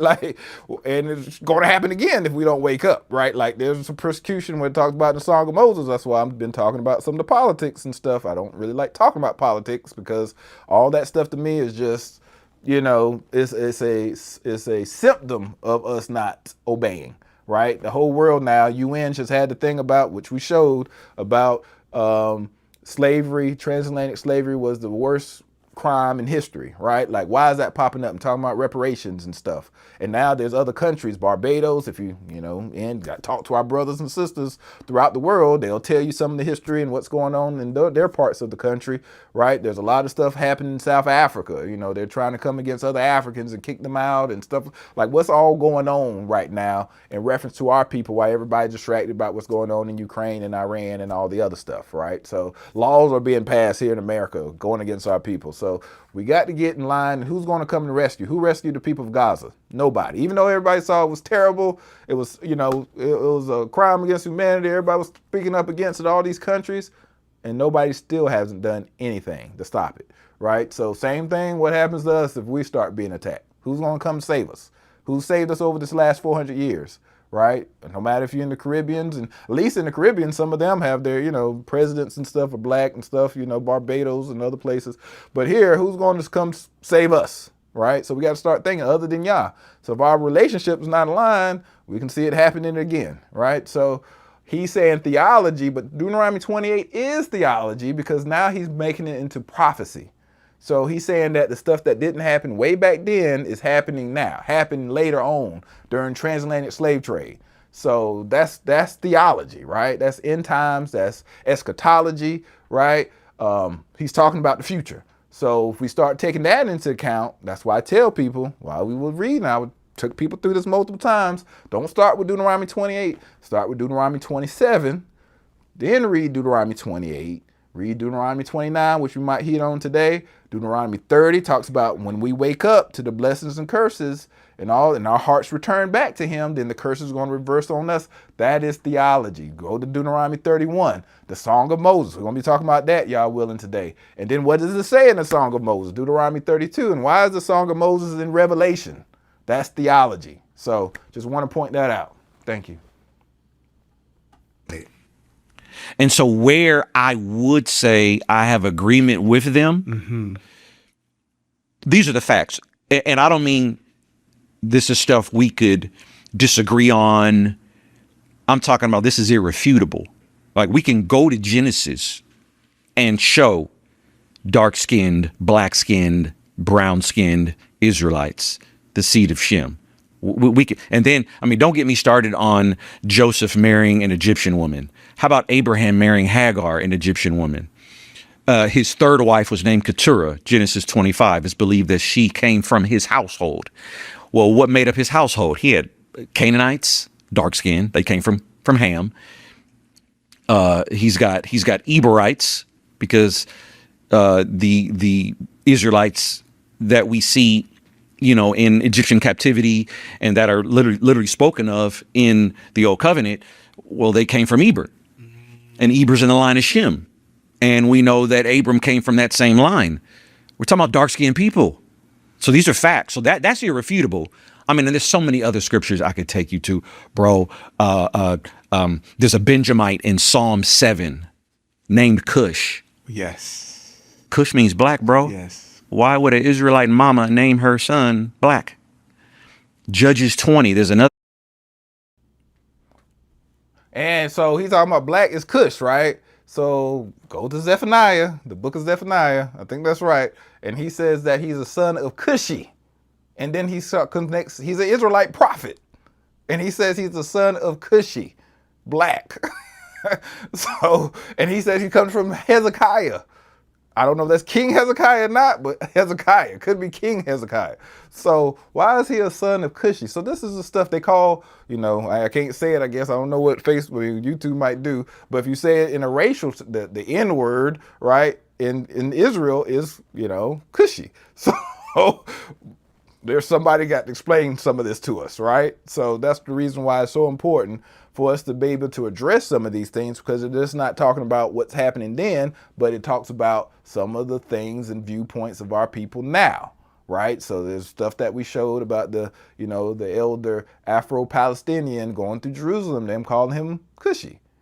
Why are they calling him that? Kids calling him that. What's going on, right? So this is some of the stuff we got to fix among our people, and you know, if they want to have a understanding, these are some of the things we got to know, right? Because that's the stuff we should be talking about. Why are they calling our people Cushi in Israel, right? Like, what's that all about? So, like I said, I focus on our people, but that's part of our people's history, right? That's what's happening to our people. So I'm very sensitive to that. We need to be treated right wherever we are. Right? So these are the things that is hard, and these are the conversations that some people don't want to have. But I say, let's first start with the Bible. Genesis 10. That's what we do. We'll be doing that even in our leadership training as well. Like, you got to understand that, right? If you want to go out and talk to people, let's start from common places, the Bible, right? And then go from there and show you how the Israelites and other people were black. So if they were black in the Bible, you know, where are those black Israelites at now, right? So, and then we see in West Africa and other places in Africa, East Africa, South Africa, they say they're descendants of the Israelites. We look at the Jewish Talmud, it says that the 10 tribes went to Africa. Why is all this stuff aligning? And we're like, oh, this is not true. So it's true in the past, and it's going to be true of the future. All right. And it's just like P was saying, he says, on one hand, he wanted to address things you can't deny, but still hold on to Christian thought. And that's what I'm talking about. People have problems with being the Israelites, right? So it's not the fact that, as the history doesn't show, it's the theology. We had pastors, you know, say that, bring us to the rooms and stuff, back rooms, and say, I know that's true. Yeah, we know we the Israelite, you know, but we can't teach that, because the associations and stuff won't allow that. And I'm like, what? What? If you're a minister, you know, I was a Christian minister. I was always preaching the truth best based on what I knew, right? No matter Christmas or, you know, I was preaching on, you know, my pastor let me preach against Christmas on Christmas. So, you know, I was like, hey, I don't want to go before, that's my fear, to go before y'all and knowing that I didn't do something that he told me to do. Right? Or to know something that is true and don't preach the truth, right? So that's the problem, is that all our people preaching the truth. And I'm not just talking about Christians, I'm talking about even Israelites, right? Some of them will twist some words in order to cater to them. But y'all's going to, you know, just write the scripture you just read in Isaiah 56.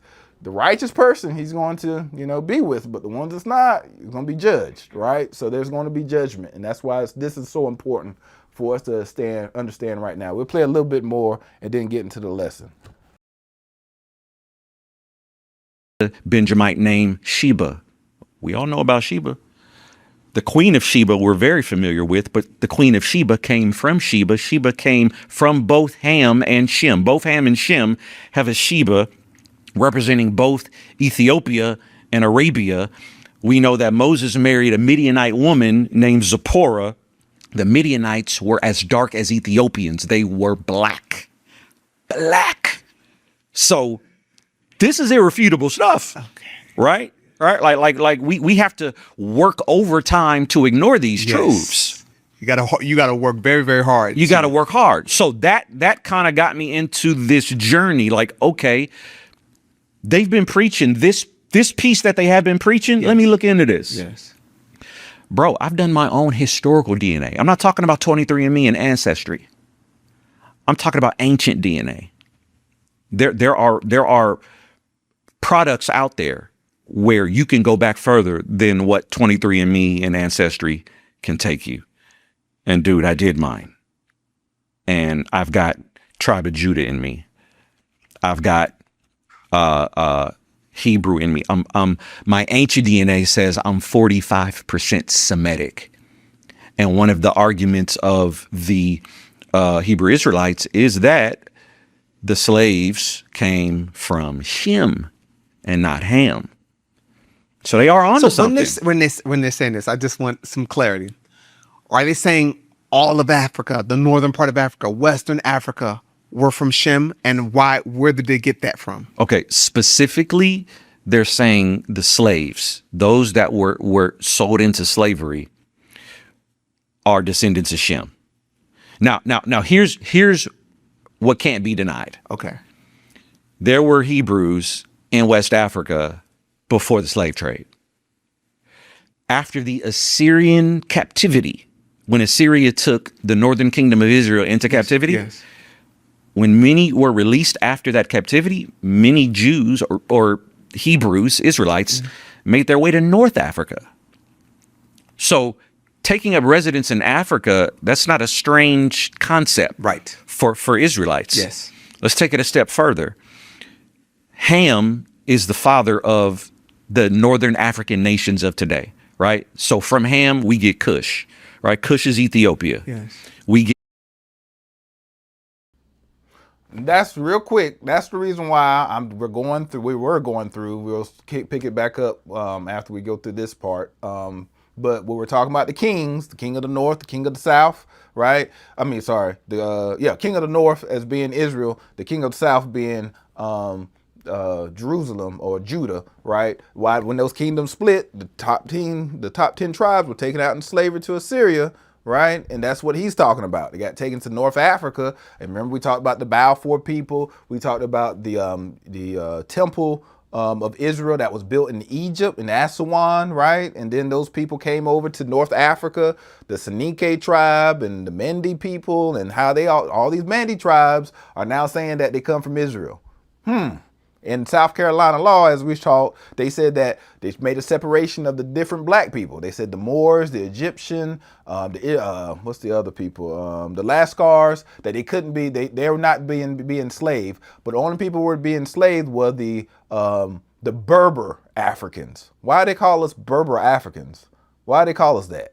Right? So some of my ox that's up here, right, they even said that we did their DNA, and they're coming up with some connections to North Africa, the Maghreb, I think that's how you say it. So, my DNA, we talked about how it comes from, it said Jordan and Yemen, and then it connected to Morocco, to Algeria, and then it kind of goes down to sub-Saharan. So they got people named the sons of Isaac, the Dadashak, I'm saying that wrong, but the tribe that's named the sons of Isaac, that's the name of the tribe. I found cousins within these different places, right? The Zah tribe, right? That said that the leader came from Yemen and that he was Israelite, right? And they're still around now, even though they got taken out the power, and they actually were the ones that actually start the Zah tribe, the Gayo area where the Seneca actually live. I found cousins there, right? So there's some connections here.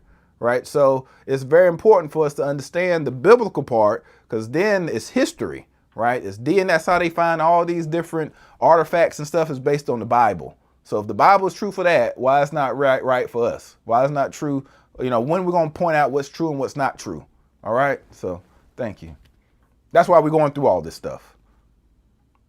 Mizraim, which is Egypt. All right, we get Put, which is Libya, and we get Canaan, which today is the modern day land and nation of Israel. Canaan is the territory that the Israelites took. Right? So isn't it interesting that God had Israelites take Canaanite territory? Or isn't it interesting that God had Israelites, the seed of Shem, take a land from the seed of Ham? Is that just happenstance? Is that chance? Well, extra biblical books tell us that when Noah told his sons to divide up plots of land, right? Japheth, here's where your seed will be. Ham, here's where your seed will be. Shem, here's where your seed will be. It's the book of Jubilees or the book of Jasher, I can't recall, that tells us that Canaan took land that didn't belong to him. Oh. The land of Canaan that we read about in Scripture was not his allotted land. That was Shem's land. That was land that belonged to the seed of Shem. So really, when God gave Israel, the land of Canaan to Israel, he was giving it back to Shem. Their rightful. It was their rightful land from the beginning. Because if you think about it, if you look on the map, it almost doesn't make sense. You got Ethiopia here, Egypt here, and Libya here, and then you got Canaan over here. Yeah. It would seem like all of their land would have been all of this North African land. But anyway, I'm saying all that to say, Ham takes all of that land. Well, what about the rest of Africa? What about Central Africa? What about South Africa? What about West Africa? These are populated lands. Genesis 10 doesn't speak anything about these lands, but somebody lived there. Somebody would eventually live there. And I believe, this is where my studies have taken me. I believe one of the sons from the union between Abraham and Keturah in Genesis 25, one of those sons is named Epher, E-P-H-E-R. Some spell his name as A-F-E-R, Africa. And so I believe that through Abraham, the rest of Africa was populated. Now, we're still in the history category, right? We're not talking theology. Yes. Right? We're just talking history. I think it is sinful that in 2026, the Bible is still being whitewashed. Still. Why do we still have, I'm not making this, hear my heart, Ezekiel, hear it. I'm not making this about race. I'm not making this about ethnicity. Yes. I'm just, let's call a spade a spade. Yeah. Come on. Yeah. We still have images of European white Jesus? Seriously? And people are holding on to it? Like, just do away with all the images. Oh, right. Just do away with it. Right. Right. I mean, rather than lie. Rather than lie. And so then when we have white Jesus, now we've got white disciples. Right? Why do we have pictures of white Adam and white Eve? Come on now. Can we use a little common sense? Just some common sense. And our kids, they have it in their books, and it's and it does something psychologically. It does. I'm gonna tell you what. One of the things it does. Yeah. This is why white supremacy still exists in the church. The one place it shouldn't exist. If white supremacy exists in any other pillar of society, understandably so, because that's the world. That's the world system. And the adversary runs the world system, but it should not exist in the church. And when you have images of white Jesus, let me tell you the mindset of some folk. I'm not saying it's everybody, but the mindset of some folk happens to be, well, if Jesus is white and I'm white, I must be closest to him. And everyone else who's not white comes after me. I'm not saying this is the mindset of, I've got white friends, so I know there's plenty of white believers that don't believe this, but there are some that do. Yes. There are plenty. So that's what really got me looking into Deuteronomy 28:68. I said, is there some validity here? That's what started me digging into what color were those 12 sons of Jacob when they came out of the womb of Rachel and Leah? What color were they? They weren't white. They were yo color. they were dark skinned. Facts. So are we to believe that dark skinned Israelites suddenly don't exist in the world today? No, that's impossible. That's impossible. We know that the Limba tribe of South Africa, they are Israelites. Igbo Jews of Nigeria. Cushite Jews of Ethiopia. They're Israelites. And they're dark skinned. And the world should know that. The world should not, when they think of Israel, they shouldn't just think of one color and one complexion and one people group. Come on. Because there's diversity in Israel all throughout the scripture. Oh. All throughout. Straight up. Yeah. So, I mean, one of the issues that existed in Jesus' day, why didn't the Jews get along with the Samaritans? Come on. The Jews thought the Samaritans were swine. They thought they were dirty, right? Because they had mixed with the Assyrians when they were in Assyrian captivity. So the Samaritans were a mixed breed of Israelite.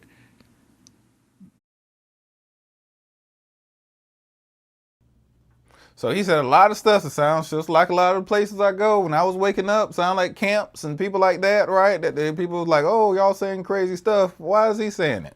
Right? Being educated, being a pastor for 17 years, coming from his father who was a pastor ever since the 80s. And, you know, like, why is this not in the regular conversation? Some of the stuff that he's saying, I agree. Right, and that's what I started waking up when I was a Christian minister, youth pastor, young adult pastor, and all that. I'm like, some of this ain't right? Like, you know, if they are saying it's wrong to say, you know, I got that shirt I think y'all seen says, what was it? Messiah, the God is black, the Messiah is black, and all that. So it's his children, right? Why are people saying that that's bad? But then it's okay to have a European Jesus. You know, it's one thing to have the olive color one, right? That, you know, we can debate and fuss about that one. But when even the Jewish people saying that he wasn't European, and then we still embrace that, why is that still the image of the day, right? So that's why I tell people that's Christian, I'm like, look, okay, if you're going to go to a Christian church, fine. But go talk to your pastor and ask him what color is Jesus. Just ask them what color, see what they say. And they will either going to try to kick you out. They're going to say that's being divert. Why is that being so, you know, hostile and you want to fight just because you say, what's the color of Jesus? Right? So, you know, it comes a problem, you know, when people can't ask questions in churches. Like, why can't you ask questions about this in churches if this is stuff that's being debated among scholars and anthropology and all this stuff? You know, you hear even some of the people like Tony Evans. He has a book that talks about some of the stuff that he's talking about, the lineages and stuff, especially back in the day. He used to talk about some of this stuff. He talks about it now. From when, you know, before all that controversy happened with him. So I was going through it as a minister. I'm like, something's going on here. And somebody's not being honest, and I'm hearing these pastors saying we know this, and I'm like, oh, I got to change. I got to change. So, you know, it's important for us to have these conversations with those of who's in leadership. If you can't have a conversation with your leader about this, if they're not going to open up, even you know, some of the churches we came from right before, you know, we left completely and became Messianic, some of the pastors, black pastors, were saying this stuff kind of on the side. Right. And then they had, like I told y'all, like white ministers to come and speak to their congregation. You're going to have a white minister to come speak to your black congregation and talking about, what would he say? Good running Cushites. We were good running. Those some good running Cushites. Y'all are good runners. I was like, what?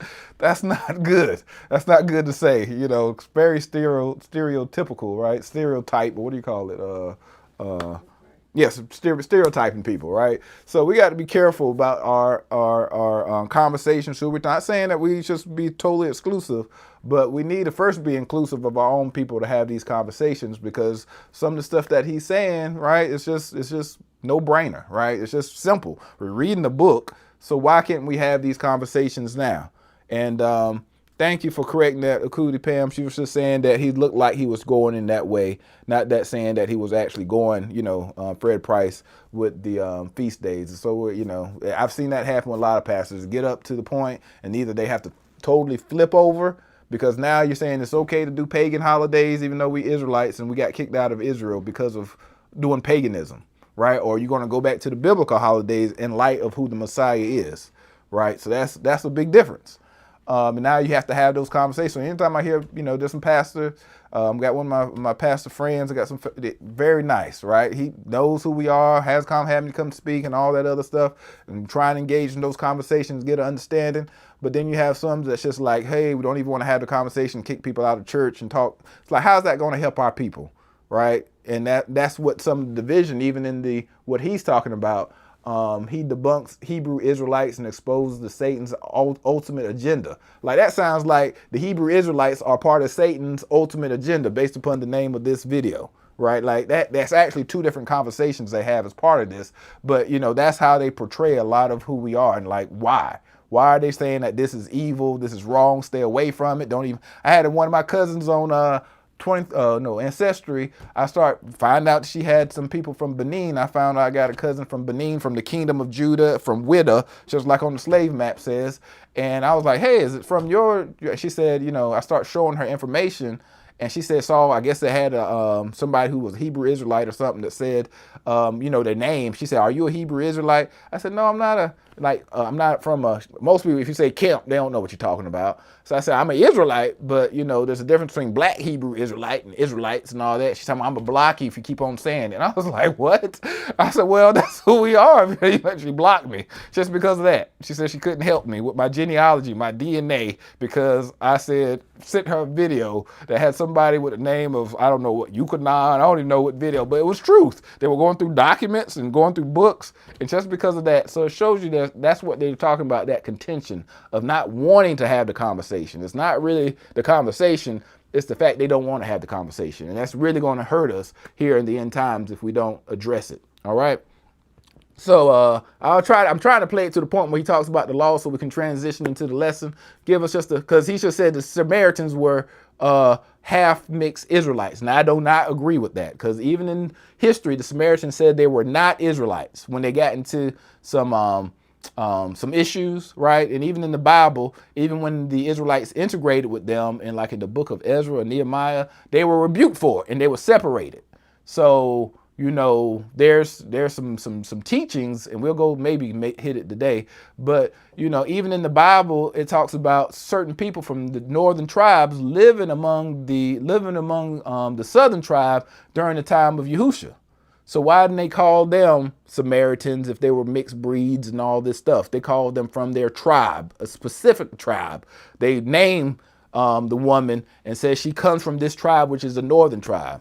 Right? Why didn't they just say that they were, Samaritans, right? So this shows you there's some wrong, some other stuff that needs to be addressed when it comes to the Bible. And he talked about Josephus and Epher, right, being the northern tribe. I mean, North Africa, Epher. He talked about that. That comes from Josephus, and Josephus, in some of his writings, said the Samaritans were not Israelites, right? So when do we credit? When do we reject certain teachings or history when it comes to those things? And even when it comes to Ham and Canaan, he's talking about the book, I think it's the book of Jubilees. I think it's Jubilee, maybe it's Jasher, but it might be Jubilees. So now he's talking about extra biblical text that's not in the Protestant canon, and he's basically using it for theology. That is theology. He's basically the study of the Bible, right? He's saying that this people in Canaan got to the wrong nation, and that's the reason they got kicked out.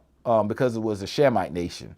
But if you look at the history of the Middle East, it was started by who? Nimrod. Nimrod was a descendant of Cush. We talked about this in Bible study, right? Uruk is Iraq. Iraq was started by a black man, right? Cush. So the Hamite territory didn't start where we try to say that Africa is today. Hamites were all through the Middle East. They were all the way to right? That's what the Bible said. Well, the extra biblical text said right? That Abraham came from the city of right? Was basically in control from Nimrod, a Cushite. So we got to really understand what parts do we take, what parts do we take away, and that's why it's important that we do what we do. All right? We'll give it just a little bit more, and then we get into the lesson. I know it's already 1. But wait a minute. Jews, you were in Babylonian captivity. Let's not act like there wasn't any intermingling. Come on. Listen, wherever the Jews found themselves, there was some intermingling going on. Whoa. And that goes back to even before they were an official nation. We could go to Joseph, bro. Where did Joseph get his wife from? Egypt. He had 2 sons, Ephraim and Manasseh, which means they were what? Half Egyptian, half Hebrew. What about Ishmael, who Muslims see as their religious patriarch? Ishmael is the son of an Egyptian woman, an African woman, and a Hebrew man, Hagar and Abram. Why are we ignoring this stuff? Why are we not talking about this? So that's what started me. Okay, and so, because you said this, it gives Hebrew Israelites a leg up and makes us look intellectually ignorant or dishonest. Right. And so it's hard to even engage if we can't at least be honest about what's true. Right. Or at least acknowledge what's true. At least acknowledge. Okay. So I want to deal with the other extreme, because one extreme is, hey, we're closer to Jesus because we're white skinned and Jews are white skinned. Mm-hmm. Then they've taken upon this mindset, but because the true Jews look like us, then now I have a level of salvation or priority in God's eyes, and to the extent that white people are lost, they're devils. Right. And so how I can kill that with one verse. Why are you blowing my mind right now? That people are good. This is going to be controversial. It is going to be controversial because I think that this first part is going to definitely have, again, the Hebrew Israelites going to be like, yeah, he with us. Let's go. Finally. Come on. Yahushua. But as we continue on. But that's great. Yeah. I love that because then you got the undeniables. And then now let's take it there. Let's take it there. Because I'm going to, as important as I think it is, it pales in comparison to being identified with Christ. Once I'm one with Messiah, the rest of that is irrelevant. So my whole posture has always been this. Let's paint the Bible as the Bible paints itself. Let's just show that. Just show that. Like, why are we whitewashing? But watch this. The solution is not to blackwash. Oh, you gotta say it. I'm gonna say it. You gotta say all of it. I'm gonna say it.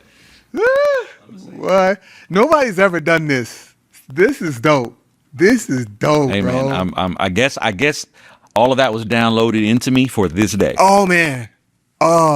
Like people like, so that's why it's probably bothered me so much, because I'm just like, this is making sense in some areas. Yeah. This is right. But then when it got to Jesus, I'm like, yo, like. Oh yeah, wait till we get to that part, because then they're gonna be mad at me. I'm like, you can't, what are we doing? Right. Because then you have to undo the work. All right, this is still going on. So, I know I'm not going to get through what I'm trying to get through today in the lesson. So y'all willing, we'll continue this part and then we'll continue with the lesson because it's going to get clearer. So we'll try to stop the video here. We'll replace some of this and we'll carry on from next week. But the things that he said is important, right? Because he even talks about the work of Christ. What is the finishing work of Christ? What does it mean, us to be a Mamleket Kohanim, a kingdom of priests? What does it mean to be a kingdom, right? So we got to look into some of these words to understand what it mean and what Yahushua came to do and came to fulfill, and also what did that mean for the Gentiles, right? So this is not just, we're not racist. We're not saying Gentiles can't come in and stuff like that. Current day Jewish people, right? They're saying if you're not Jewish, you only can do certain things and stuff. You're Gentiles, you're Goy, and some of them say you can convert, some of them say you can't. Same thing that some of the Hebrew Israelite camps say, right? So, that's why we're Messianic, because we believe in the Messiah. And we're not Messianic Judaism, because we don't believe in the Talmud and some of those books that, that was connected to Judaism, because Judaism was started during the Babylonian time when they came back from Babylon to Israel. So they brought all that Babylonian culture, the month of Nisan, Tammuz, the false god is in their calendar. A lot of those things that even, we showed, what was it? Maybe the last video I think I showed for the Ethiopian Jews talked about, this is a Jewish man. He's calling out the Talmud and stuff like that and saying that it has Kabbalah and stuff like that. So this is a Jewish man doing it, right? So we just got to make sure we don't get caught up with the people just making the Israelites look like an evil thing is bad, and this is terrible theology and stuff like that. There is some bad theology when it comes to Hebrew Israelites, the camps and stuff, but Israelite means ethnicity. It's not anything to do with when it comes to your personal beliefs. There's Israelite Mormons, there's Israelite atheists. They know they're Israelites, they still don't believe, they just rejected it. There's atheist Jewish people, right? So, they still connect to their identity as being from an ethnicity, but yet they all have different beliefs. So even in our community, and thank you, Akuti Pam, she talked about the Sahel, right? And that was Sudan actually went all the way across. There was a West Sudan, like West Africa, and the East Sudan, right? And it was like a way for the people to come across, through the Sahara. And that's the thing, right? It's amazing because, one of my Muslim cousins found me, and he's from Sudan, right? He said we Israelites. He's a Muslim. And he said we Israelites, and me and him be sharing texts and stuff and the DNA and stuff, and he be telling me about the Muslims' belief. I be telling him about our Messianic beliefs, and we're not hating each other. We're just having a conversation, right, of truth. And so we got to understand some of that history and stuff too. So this is what I feel like Yah is truly doing in our people. And, you know, we can't say that just like Akp say, you know, how are you seeing whitewashed images but not wash whiting on the theology? Exactly. Once you start doing one, you're doing the other, right? So like there's a limit. So they don't want to go but too far. Devon said he's olive color. That's what they're going to say then. I asked them, where is that in the Bible? It clearly paints him as dark skin or black, right? Cushite, right? The Hebrew language is an Afro-Asiatic language. It's not just a Middle Eastern language like the, what's the people name? The African tribe, I'm drawing a blank. I don't know why.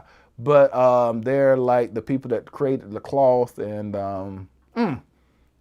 Hausa, the Hausa tribe, right? So some of their language they consider the Afro-Asiatic language, right? So we got to understand something, just not just throw out words. And I always remember KRS-One talking about Shem is a black man in Africa. If you repeat this, boy, they can't laugh at you, right? Like this is stuff that's been in our community forever, and we don't even realize it. Now it's all coming to fruition. So yeah, what is olive? Is olive green, black, or purple? What is the color of olive? You know, I even asked, you know, I go and try to find stuff. AI will lie to you. So I even call AI. I say, you're lying. I tell it AI is lying. It'll start telling you the truth. But it said, no, that these certain people were olive color. I said, what is olive color? I tell them, say, show me a picture of what an olive color person was. And they say, Eastern Mediterranean. I said, okay. So I'm like, okay, so what is the color of African Americans? They said, it's not African. They were olive color. They were Eastern Mediterraneans. I said, what's the picture of African American? So I mean, I said African. So they'll show me, you know, they'll find the darkest black person in Africa, even though the the Khoisan people, the San people, that they are like a light skin, like he said, what did he say, high yellow people. The oldest people in Africa are like a light skinned black people that's in Africa. They're the oldest people. So like our understanding and our mindset have been messed up so bad. And our dark-skinned brothers, right, that even says in some places that the black Portuguese Jews were darker than Africans. So what does that mean, right? They said they were real dark people. So, you know, and they try to say swarthy means a dark-skinned white person. That's what AI told me. And I start breaking it down. I said, okay, what's an African-American? All African-Americans are black. They said no and yes. You know, they tried. I said, we are a spectrum of beautiful colors from albino to the darkest black. Like, so you got to tell me what is this olive brown that people are saying. You know, people will say, I'm like, some people, one of my aunts said I had my hair real close, cut off all my hair, you know, not bald, but, you know, real close. And the building I work with downtown Raleigh, some Arabians came to me and started speaking whatever language they were speaking, and I was like, and I started talking to them. They were like, kind of pulled back, like they thought I was Middle Eastern. So, and my aunt told me, one of my aunts, so you know, when we were doing the feast days, I had one of those prayer shawls. She said, you better be careful. They're going around trying to get Middle Eastern. You look like one of those Arabs. I was like, oh, wow. So, you know, if we understand what the color of people in the mix now with, you know, even in our area in Raleigh, a lot of people are mixing, right? A lot of people from different nations are coming. It's hard to tell a person who's Indian, you know, East Indian from a Native American Indian, from a, you know, person who might be Hispanic or Mexican or, you know, a lot of people are kind of blending in looking when you start getting them all in the same area. And that's why it's important not to have those biases and look at history for what it is and don't let words like black and swarthy and stuff, right? It's what it is. It's the Bible, right? So thank you for your patience with that. It's 1 o'clock, so I want to stop it there, and y'all willing, I'll pick up this and the rest of the part 2 of the lesson next week. Let's go to the lesson for today. And thank you for all your comments. I appreciate that. You know, we definitely want to be engaging in what we talk about. So go back up a slide or two. Did I already go through that? Oh yeah. So go to the next one. So this is actually, maybe I'll pull some out depending on time for next week, but I wasn't going to show this video. I was just going to show people where it was. But you know, he actually went and talked to IUIC, right? And they had a good conversation to have discussion. They didn't come to the same agreements. And, I talk to people in camps and as well, and I don't come to the same agreements with all the stuff that they say, but same thing with Christians. I don't come to agreement with everything Christians say, right? About paganism and stuff. Y'all seen we got on the on our YouTube page where I talk to people from Egyptology. Well, I don't think I put that one up. The OCP, go to his, maybe OCP, if you know the video, if you're at a place, put the video in there when you had me to come speak to one of your friends. And, even another one, it was both our friends, and we talked about Christianity versus being Hebrew. So, these are the discussions we got to have, right? And love. I care for my brothers no matter what their background is, but we just need to have a civil conversation, not be up there calling names, which I know a lot of people in our community does.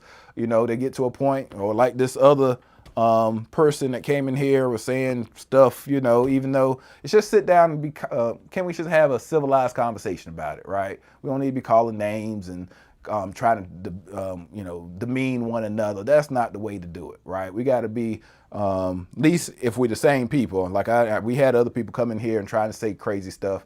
But I always say this is scholars. This is not me saying it. It's not my DNA test saying it, right? So if we're going to bring that energy to somebody, bring it to the right people, right? Write those people and say your DNA test is false. That's not right because, and then cite some sources of why you think that's wrong. Not just your feelings, and not just because what you saw on memes and what somebody sent to you.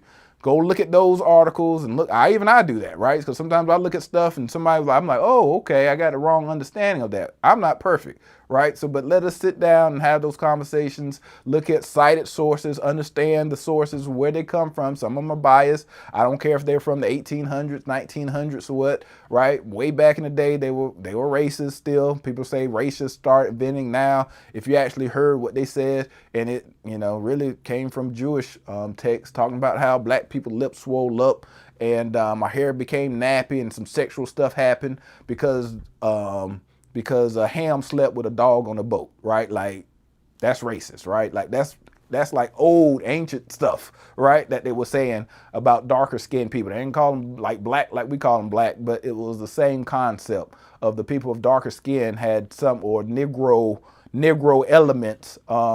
They look different, right? So we got to understand some of that history as well, but we got to just be civil about it and have conversations and sit down to do so. All right. So next slide. So this is the lesson for today. Next slide. So same describe, might be using some, this is one of my older lessons. So I didn't have AI to make pictures and stuff. So I had to scan the internet and find pictures and stuff. So just want to make sure people know it's not my work and writings and stuff as well. So next. So this is the old lesson, the Israelites versus Paul versus the Urban Apologists. So there's a lot of debates that was happening during that time where a lot of people, so I can't see the comments now too, my issue. I want to make sure she knows. So if somebody say something, I won't see it unless she tells me. But this is the thing that they were going through, as you heard Fred Price talked about. He was getting ready to talk about the differences in the theology, even though some of his theology was based on the same. But, when it gets to the finished work of Christ, as he says, right, or Paul's letters, what exactly was going on with that? So some of the lessons that came when I was out that I showed was connected to this. And that's why I thought about doing this today, because of what, bringing up some of those old things. Go back and look at our history, look through some of the old videos. There's a lot of good things and conversations that we had as a group that, we were going to check off and go through all these different topics and stuff. We still got some of those still to go.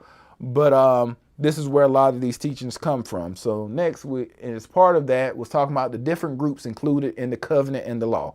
So go back and look at those videos. It's very important to understand when the scripture's being written, who was it being written to, who was the audience that was there, what was going on in history during the time. So that's why we're going through the timeline of the Bible, right? So that's why we started way back with the covenant, and we're going through each one of the different, major historical milestones that got us to where we are today. And when you look back through that, sometimes you get a different interpretation than what is on mainstream of the text. Because if we don't understand history, how do we understand prophecy of the future if we can't understand prophecy of the past and what was fulfilled? All right. So next. So these are the different groups that we least focus in on: the Israelite, the proselyte, the stranger or sojourners, the Hellenized Israelites, and the Yah-fearers, we say, or God-fearers, as if you Google it, it's God-fearers. You'll find that as one of the terms. But yeah, they got a whole book on God-fearers, and they talk about those different people who feared, that didn't actually convert, but yet they still feared God. And, you know, I think I talked at least a little bit about that in some of the previous lessons that we put out. All right, so it's just real high level. Next, since this was already taught, the first group was the Israelites. So next, we know about how Abraham was given a promise, and that promise from Abraham, Isaac, and Jacob. And Jacob changed his name to Israel, and his descendants were called the Israelites, right? So Israelites is not just, Israel is just not a place, it's mostly a person, right, that had descendants. And just like Raleigh, right? Raleigh, North Carolina is named after Sir Raleigh, right? Sir Raleigh. So same thing with the Israelites. The places were named after the descendants or a special patriarch or something. And that's how we got a lot of the names, you know, all throughout Charleston, right? Charlestown, King Charles. That's when you say Charleston, South Carolina, you're talking about King Charles, right? He's the king. Charles, it was his town, Charlestown, Charleston.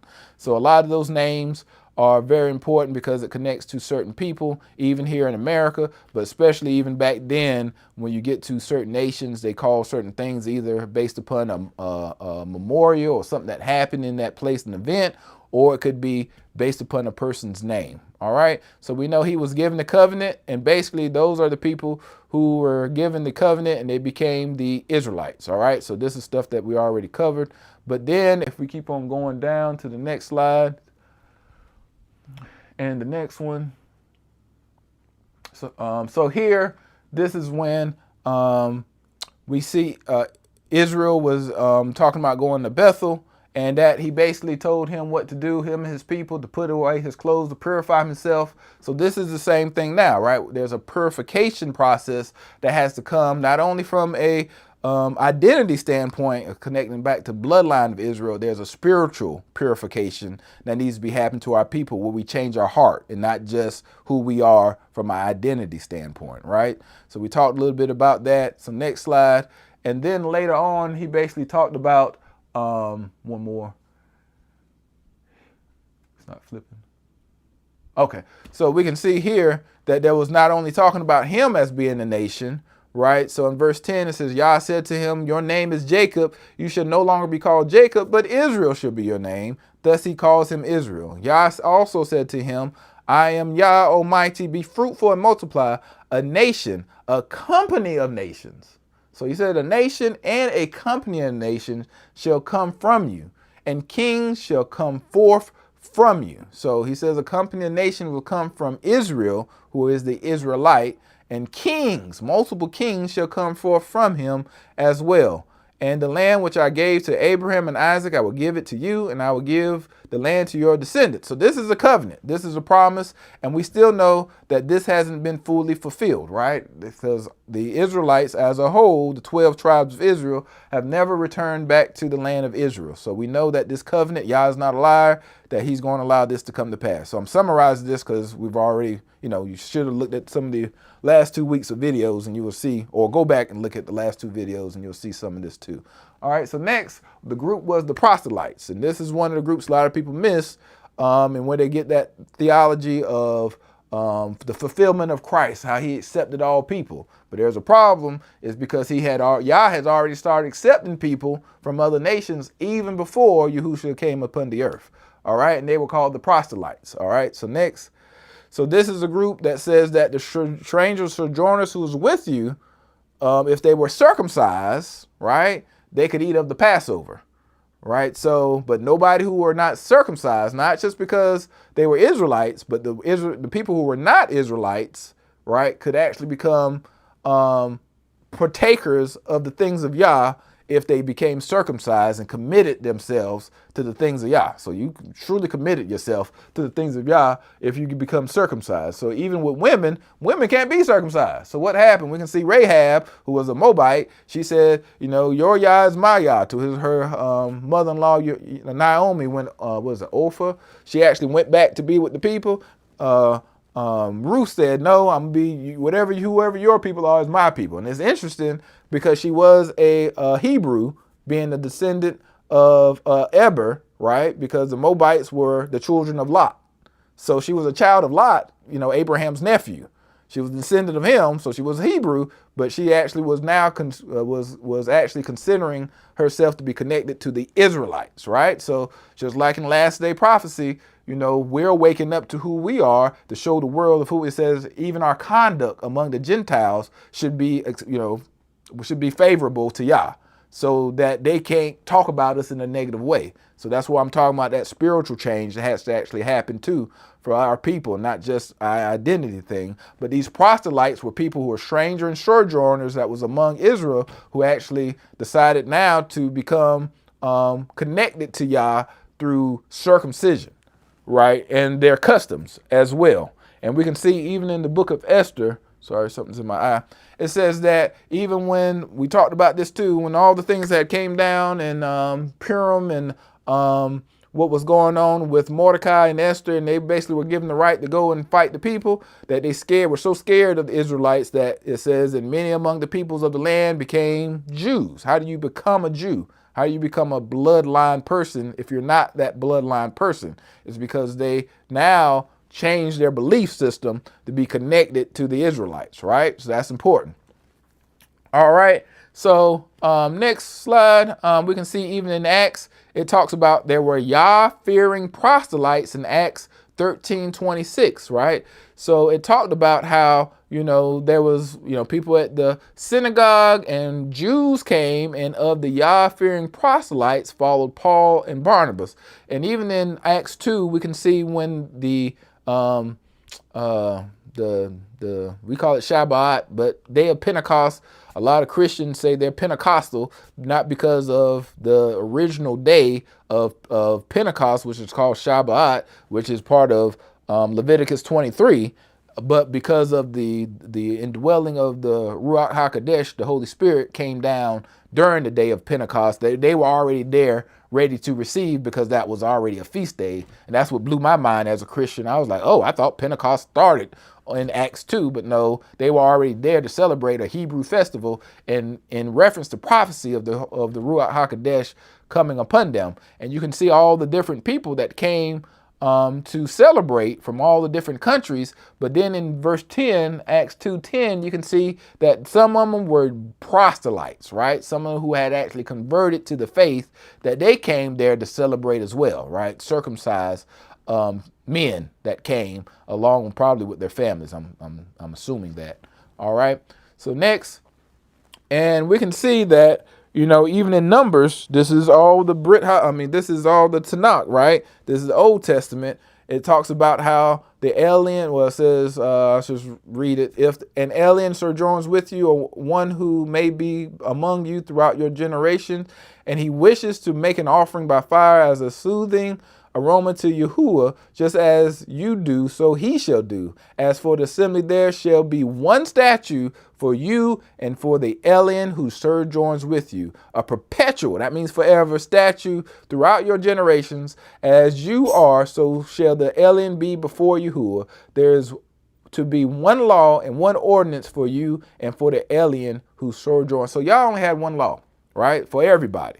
And in that law, where Christians mess up because they say, oh, it's only one law, right? That everybody got to do the same thing. But in the law of Moses, Torah, it says certain things that the aliens can do that the Israelites couldn't do. So certain foods that can be eaten by the Gentiles, the Goy, right? Versus the Israelite couldn't eat of those foods. So it shows you in the law, he had stuff established for women, right, during their time of the month, men for circumcision. So the women didn't get circumcised, the men didn't have times of the month, the strangers didn't have to do everything that the Israelites had to do, and the Israelites had to do different things than the stranger in the same Torah, right?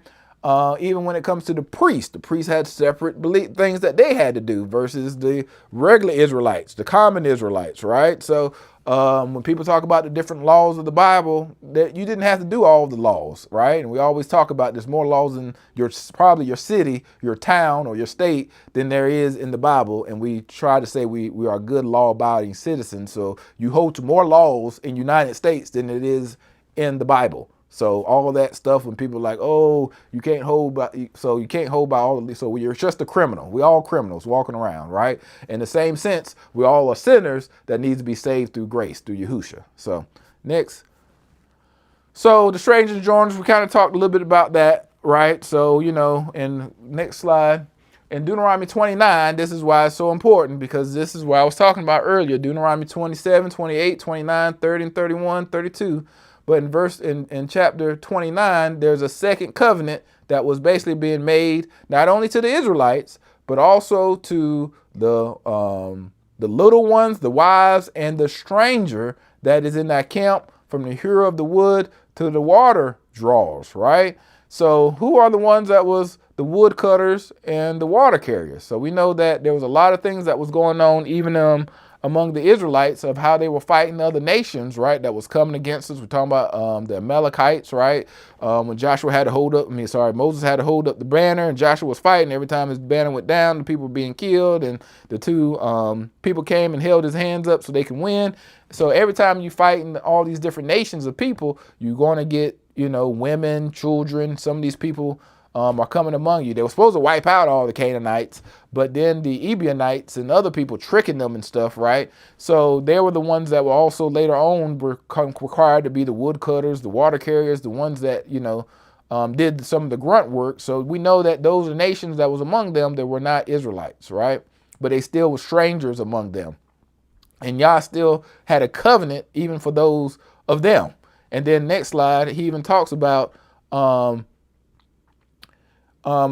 he basically in 14, it says, this is Deuteronomy 29, 14, neither with you only do I make this covenant and this oath, but with him that standeth here with us this day before Yahuwah our El, and also with him that is not here with us this day. So he's talking about not just during the time of where they are now, but also in the future, right? So he's already talking about how people who are not like them, like the Moses' brother-in-law, the Hobab, the Kenites, right? We talked about the Rechabites, right? So those are people who were from his brother-in-law that descended, like Jael that had the stake that drove it through the man's head. She was a Kenite, right? That was from his brother-in-law, Zipporah's brother, right? Jethro's son, that actually those people descend from. They were not Israelites, but yet Yah still preserved them and said that, the Rechabites, because of what they did and how they acknowledged their forefathers, that they were going to even give a special blessing, right? So it's very important to understand some of this history, because this is a covenant that was given to them from way back then and even into the future. So it shows you how Yah was already accepting other nations, right? For Abraham to be that person that had many nations, or even Israel have that many nations that will come from him as well. So next, so we talked a little bit about the Hasmonean dynasty. I won't go into too much of this one, but this is what we talked about, the Hellenized Jews. It's very important to understand the Hellenized Jews, because that's what's being talked about in Acts. So in Acts, there's the Hellenized Jews versus the majority always hold into their heritage, the Israelite, right? The Israelites that never walked away versus the ones that got Hellenized into the Greek. So this is important to understand that. And like I said, in the timeline later on, we'll go through some of this more in detail, but we know that they basically got caught up in some of the Greek customs, frats even it says, and that they start getting caught up to the barrel opening and some of the ways of the Greek customs, and they, lost their identity as Israelites. They still a bloodline, but they get lost their identities, just like we lost our identity here in America and have been assimilated into Western culture, right? So we do Christmas, we do Mother's Day, Father's Day, we do Easter, all this stuff that we know that's European paganism mixed in with the Bible. So before, the time of Yahusha, that we know the Bible was separate. The Romans were the ones that was persecuting the Messiah, right? They're the ones that hung him. They were the pagans that was there. How do they become the ones that lead the church? How do they become Roman Catholics? So the Bible last, I'm going to call it the Bible, because the Bible and Christianity is two different things. But the Bible last went to Rome. That was one of the last places it went. The first place it went, like we talked about, Ethiopia, Syria. These are some of the first places that actually had the Bible, because the Bible is an Eastern religion. It's not a Western. Christianity is a westernized religion, right? That end up going back to the East and persecuting those people to convert to certain customs. So you got to understand the history there. But next slide. Oh, I thought we went there. Next slide. So this is what I was talking about, the frats and stuff here, right? So that was important to understand the stuff around the frats. And then next slide. So this is where I am when it talks about how, you know, even the Olympics and stuff, how the young men who were Israelites gave up their duties as priests to go involve themselves in sports in the Olympic Games.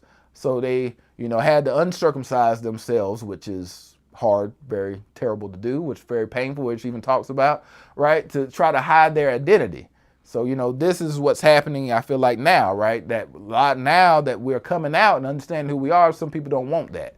Right, they don't want to connect back to our culture and who we are as a people. They want to stay in the assimilated culture that we've been taking it to. This was reversed. We were already Israelites and they were getting assimilated into the Greek culture. Now we've already been assimilated and Yah's trying to pull us back to be the people that he wants to be, that set apart people. All right, so next, this is where I think I ended. So this is where, you know, I've showed you about the breakdown of words, about Grecian, Gentile, and Jew or Israelite. So the Grecians, you know, the word Grecian has two different meanings. In the Old Testament, it means that you are a descendant from Javan. So that's why it's important to understand Ham, Shem, and Japheth. Japheth, most people say nowadays are Europeans, and based upon the Tanakh or Old Testament, a descendant from Japheth was Javan. He was a person, Javan, right? And that was the Greeks. That's who literally Javan was, the Greek people. And even the Romans came from Javan later on. So that means you came from Japheth, Old Testament. New Testament, it means that you were a Greek-speaking Jew. So that's a total different meaning in the Bible from the Tanakh or Old Testament to New Testament. So you got to know this, because if you look at the different words, it will confuse you. In the Old Testament is Yavani, and the new, I'm not a Greek or Hebrew speaker, so I'm trying to help. So if you know those things, you know, we need some people to help us. But Greek, Hellenistes, right? So that means you're a Hellen. You know, Hellen was the actual name of the Greeks. I think the Hellens were called the Greeks outside of their culture. You know, they called them Greeks, even though they called themselves Hellens. So then in the Old Testament, the word Gentile, it means you're a foreign nation. That's one meaning. Right? So like we say, we are a kingdom of priests, the Mamleket Kohanim. It says a kingdom of priests, a holy nation. So the holy nation is Kodesh Goy, right? Goy means nation. It can mean nation as in a Gentile, or it can mean nation as in a people group, right? It also can mean a troop of animals, a fight of locusts, a heathen, nation, people. So there's a lot of many words. When you should see the word Gentile in the Tanakh or Old Testament, you got to understand how that word is being used, right? But in the Brit Hadashah or the New Testament, you can see those who, it says the Greek word Hellen, meaning a Hellen, a Grecian, or inhabitant of Hellas, or by extension, a Greek-speaking person, especially a non-Jew. So when you see the word Gentile in the New Testament or Tanakh, usually it means you're not a Jew. Or could be a Greek-speaking Jew, but most of the time it means a non-Jew who's a Gentile that speaks Greek or a Grecian. So that's confusing. The word Grecian in the New Testament means you're a Greek-speaking Jew, but the word Gentile in the New Testament means you're especially a non-Jew. You're a Hellen, a Grecian, a descendant of Javan. So that's confusing, right? And then there's a word, Greek word means ethnos, which is actually translated as Gentile in the New Testament, right? It means a race, as of the same habit, a tribe, especially a foreign, non-Jewish one, usually by implication, a pagan. So this one word Gentile is being used so many different ways. And so we got to look at the root word to understand what's truly going on in the story before we just make assumptions or let our theology be skewed. Right? So then Jew, we can see Jew is Yehudi, a descendant of Judea. So Judah is a southern tribe, right? So that's what a Jew is, somebody from the southern tribe. So it just doesn't mean you're from the tribe of Judah. It also means that you could be from the tribe of Benjamin. You could be a Levite, right? A Levite that was basically serving in the southern kingdom. So, you know, we got to make sure we understand those interpretations as well. I'm sorry, In the Tanakh, it means you're a descendant of Judah, but in the New Testament, it means you're a Judean or belonging to Judea, like the place of Judea, the southern kingdom. So all this is important because as we get into the scriptures, so next slide, let's look at some of these scriptures to see if some people believe the northern tribe were Gentiles. Let's see if that's true when looking at the scriptures. We just got to hold to the same theology, right? We can't keep switching back and forth. So we got to look at some of these root words. So John 7:35, he says, then said the Jews, so ideals, this is the Brit Hadashah and all these, the New Testament. So it says, the Jews, so among themselves, whither will we go that we shall not find him? Will we go until the dispersed among the Gentiles, the Hellen? Hellen means that usually are non-Jewish people, right? From the Greek, a Grecian, a descendant of Javan, and teach the Gentiles, right? So let's say people say that's the northern Israelites that got scattered, okay? Let's hold to that, even though I don't believe that. All right, let's go through some of these other scriptures, right? So in Acts 6:1, it says, in those days when the number of disciples was multiplied, there arose a murmuring of the Grecians, the Hellenistes. Now that is the Jewish converts that got caught up with the Greeks, right? Those were the Hellenized Jews against the Hebrews. The Hebrews were the original people who kept their tradition. So a lot of Christian churches will make this seem like it's the Gentiles, as in those who are non-Israelites, to fighting along with the Israelites. That's not true. These are the ones that were Hellenized Jews, got mixed in with I would like to say Israelites, but got mixed in with the Israelites who held to their cultures, and they start fighting. So that's the reason why the disciples had to select those deacons like Stephen and some of those other men that were selected to help with the widows and some of the administration among the people. So then in Acts 9:29, he says he spoke boldly in the name of Yahushua and disputed it against the Grecians, talking about Paul, how he fought against, he was going back and forth between the Hellenized Israelites. This is who he was going back and forth with. And then it says, but they went about to slay him. So his own people were the ones that were now assimilated, wanted to kill Paul, right? Because he was preaching about Yahushua.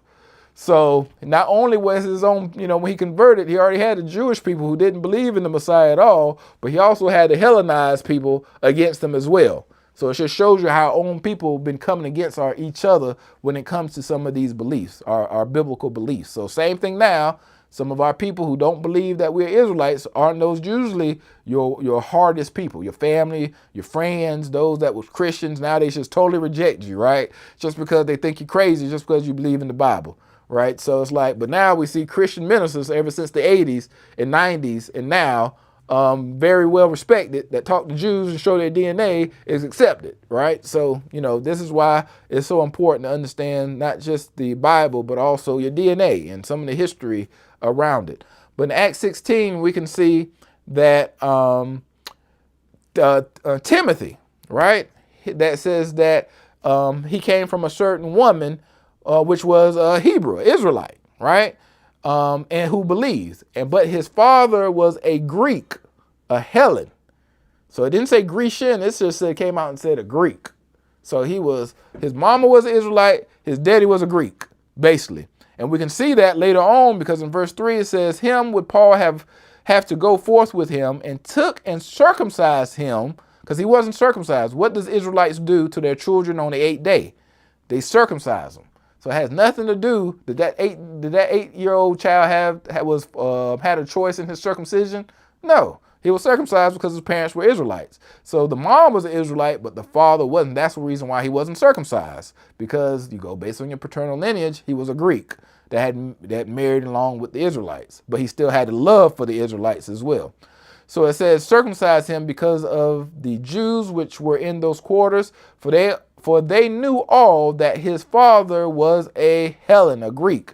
So if he was from the northern tribe, why would that matter, right? Why would that be so important? Some people say, oh, he divorced the northern tribe, but we still will talk about, even when it comes to, it says that the nation of what is that? He said until the Gentiles, the time of the Gentiles will be fulfilled. What's the Gentiles? Time of the Gentiles, time of the northern tribe will be fulfilled. Is that what we're saying? That the northern tribes would be fulfilled when we talk about Gentiles is the northern tribe? So we got to understand in some cases what is actually being said, because if you're using these same words throughout all these scriptures, you now got a problem if you say every time that they're northern tribe and they're Israelites, right? But it says in Acts 21, it says, they are informed of thee, that thou teachest all the Jews which were among the Gentiles to forsake Moses. Why would they be telling northern tribe Israelites to forsake Moses when they are Israelites themselves? Right? But it says Gentile as in the word Hellen, because these are the Greeks, right? They are the non-Jewish people that they were trying to pull to being a part of what Yahushua had done for his people, for all people. And saying that they ought not to circumcise their children, neither walk after their customs. So Paul was getting rebuked because those things were being said. All right. So next slide are the God-fearers, all right? So this is what we talked a little bit about earlier. So next, so in Acts 13, it says in verse 26, brethren, sons of Abraham's family, and those among you who fear Yah. So it says sons of Abraham's family. That would be Moabites, everybody, right? That came from Abraham's family, not just Israel's family. He says Abraham's family. And then he says, and those among you who fear Yah, to us the message of salvation has been sent, right? So later on in Acts 13, it says 16, Paul stood in motion with his hands and said, men of Israel, and you who fear Yah. So this is separating the Israelites. He didn't say men, the Jews. He said men of Israel, and you who fear Yah, listen. So he had a message there.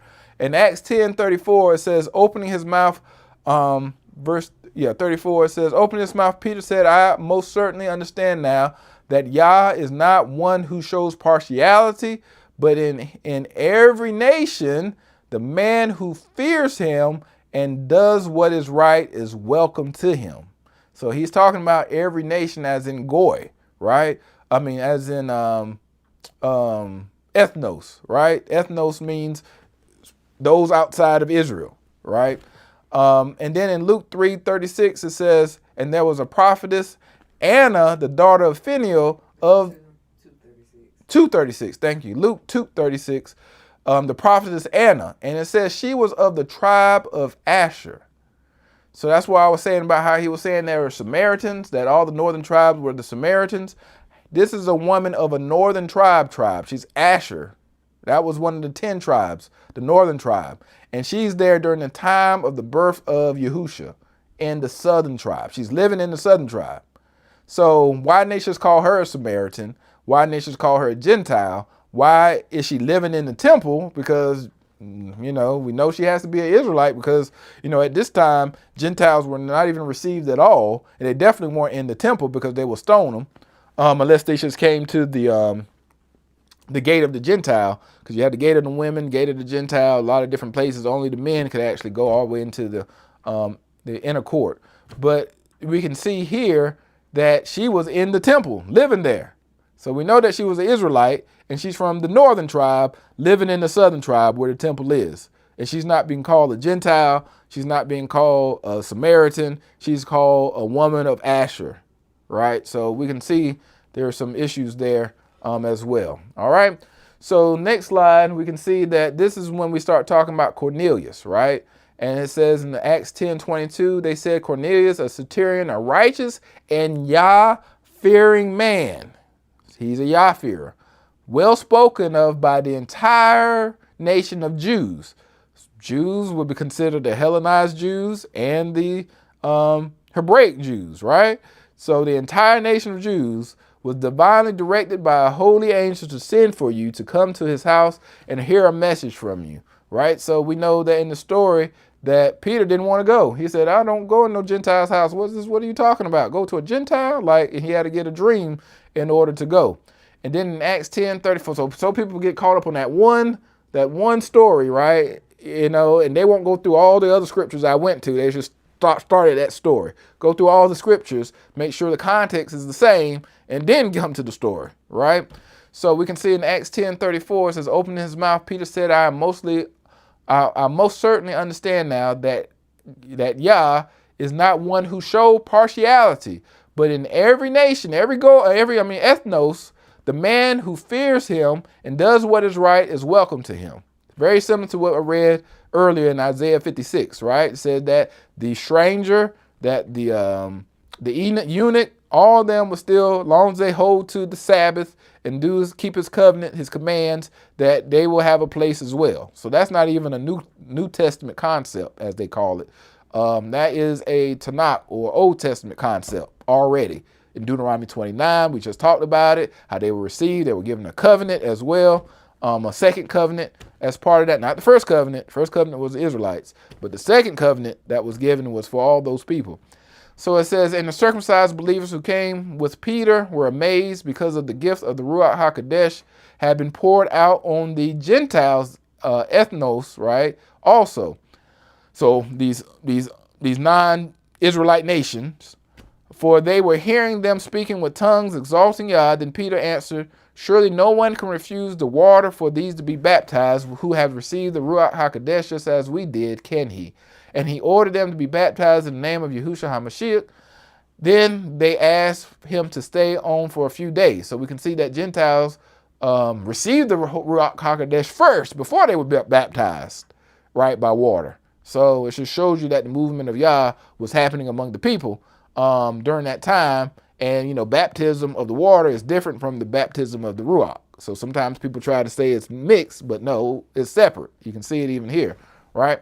So next, we can see that in Acts 11, that Peter, after he did that, he had to go and speak to the apostles and the elders, the Israelites, and give an account.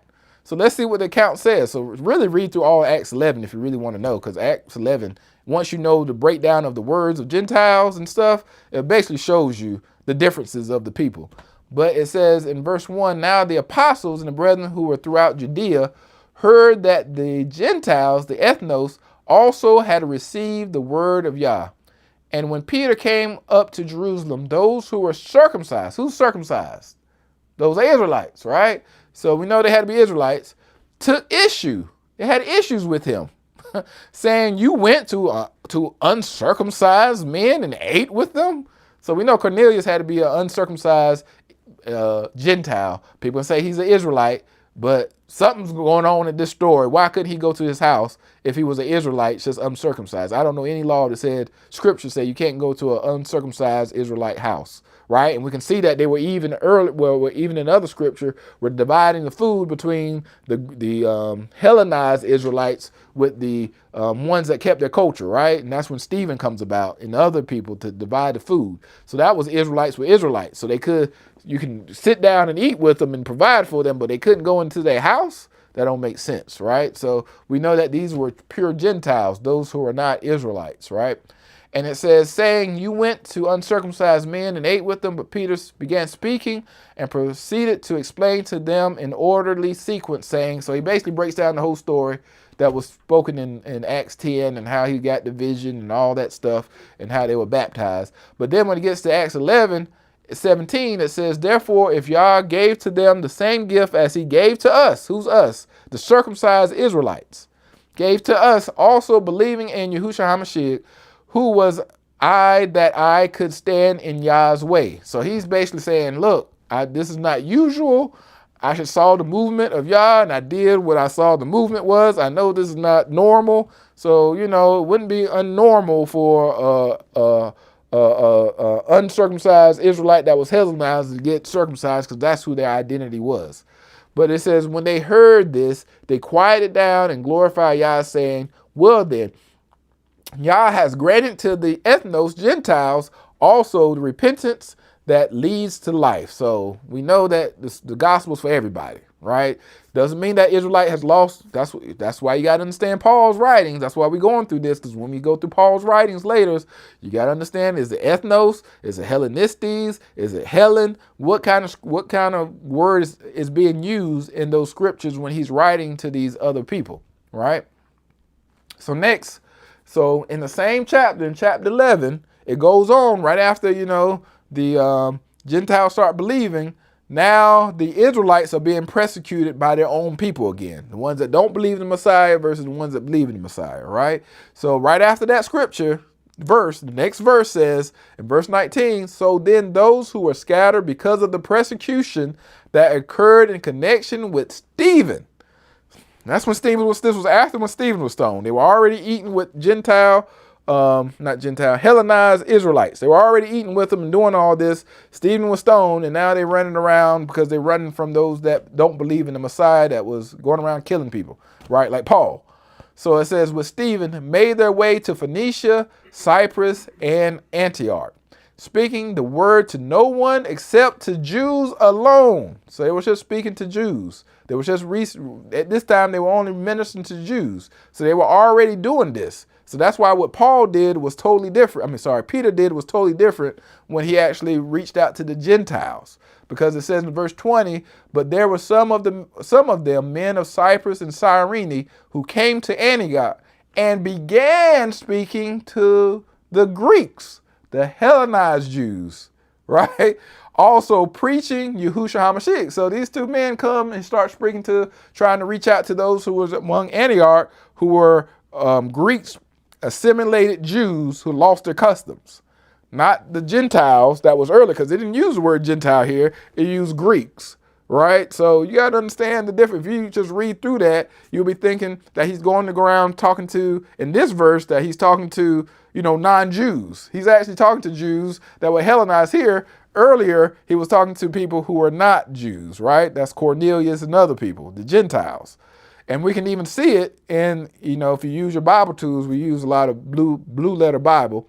So in Acts 20, when you see that verse, if you just hover over the word Greek, what does that say? Hellenistes, the people who live by Greek customs and culture, right? So we know that the Hellenistes were those who basically converted to the Greek culture, right? That these are those who were Jews. They were not the Hellenes, they were the Hellenistes. I guess they could also involve some of the Gentiles that spoke Greek, but it also consider of the Jews that also spoke Greek as well, that were Hellenized as part of that, right?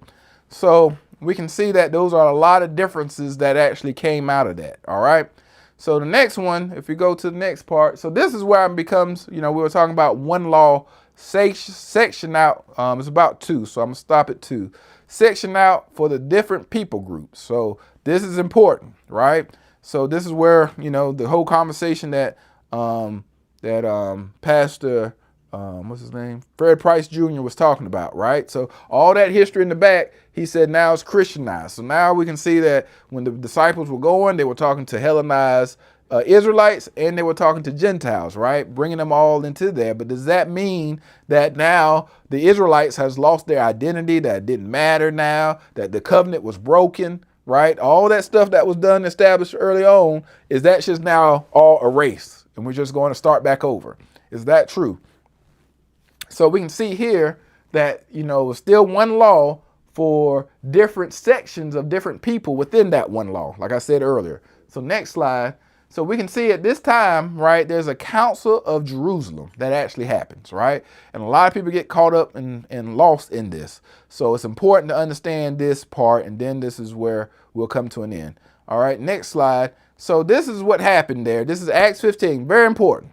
It says, some men came down from Judea and began teaching the brethren, unless you are circumcised according to the custom of Moses, you cannot be saved. And when Paul and Barnabas had great dissension and debate with them, the brethren determined that Paul and Barnabas and some of the others should go up to Jerusalem to the apostles and elders concerning the issue. Therefore, being sent on their way by the church, they were passing through both Phoenicia and Samaria, describing in detail the conversation of the Gentiles, conversion of the Gentiles, and were bringing great joy to all the brethren. So they were happy, something different. These Gentiles are basically now understanding, and they also are converting to the beliefs, right? When they arrived at Jerusalem, they were received by the church and the apostles and the elders, and they reported all that Yah had done with them.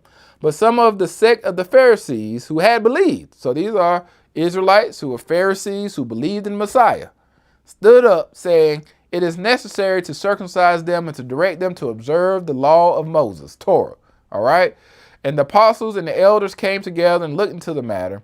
After there had been much debate, Peter stood up and said to them, Brethren, you know that in the early days Yah made a choice among you that my mouth, the Gentiles, would hear the word of the gospel and believe. Who said that? Was it Paul? It was Peter. Peter was the one saying that by his mouth, the Gentiles will hear the word of the gospel and believe. And that it's very important. Not now, but later on, Paul will say that he was the one chosen to speak to the Gentiles first. So keep that in mind. But it says, and Yah, who knows the heart, testified to them, giving them the Ruach HaKodesh, just as he also did us. So he's talking about what happened with Cornelius, right? He's going back and saying what happened as a important point that these people now who are converting as Gentiles do not have to, should they be circumcised or not, right? Based on the law of Moses or the Torah, right? So we know early on, if you want to be a proselyte, you have to be converted. But the God Yah-fearers were ones that feared Yah, but they didn't convert, all right? So next slide. And it says, he made no distinction between us and them, cleansing their hearts by faith. Now, therefore, why do you put Yah to the death by placing upon the neck of the disciples a yoke which neither our fathers nor we have been able to bear? But we believe that we are saved through the grace of Yahusha in the same way as they also are. Saying Yahusha is the atonement. Everybody has to be atoned through Yahusha, the sacrificed lamb for the people. All right, for all people. And it says, and the people kept silent, and they were listening to Barnabas and Paul, and they were relating what signs and wonders Yah had done among them, among the Gentiles. So now Barnabas and Paul are seeing all these signs and Gentiles and stuff. And after they had stopped speaking, James, the brother of Yahusha, James, who wasn't even a disciple, he's the one that's in control. How? I have no clue. The Bible doesn't say, but he's in charge now, right? And saying, brethren, listen to me. Simeon has related how Yah first concerned himself about taking from among the Gentiles a people for his name. All right. It says, with this, the words of the prophets agree, just as it is written. So if these were northern tribe, right, why would they not be included with the people in his name? Like they were already included. The Israelites that had left, right? It was already prophesied they were going to come back. So these had to be different people.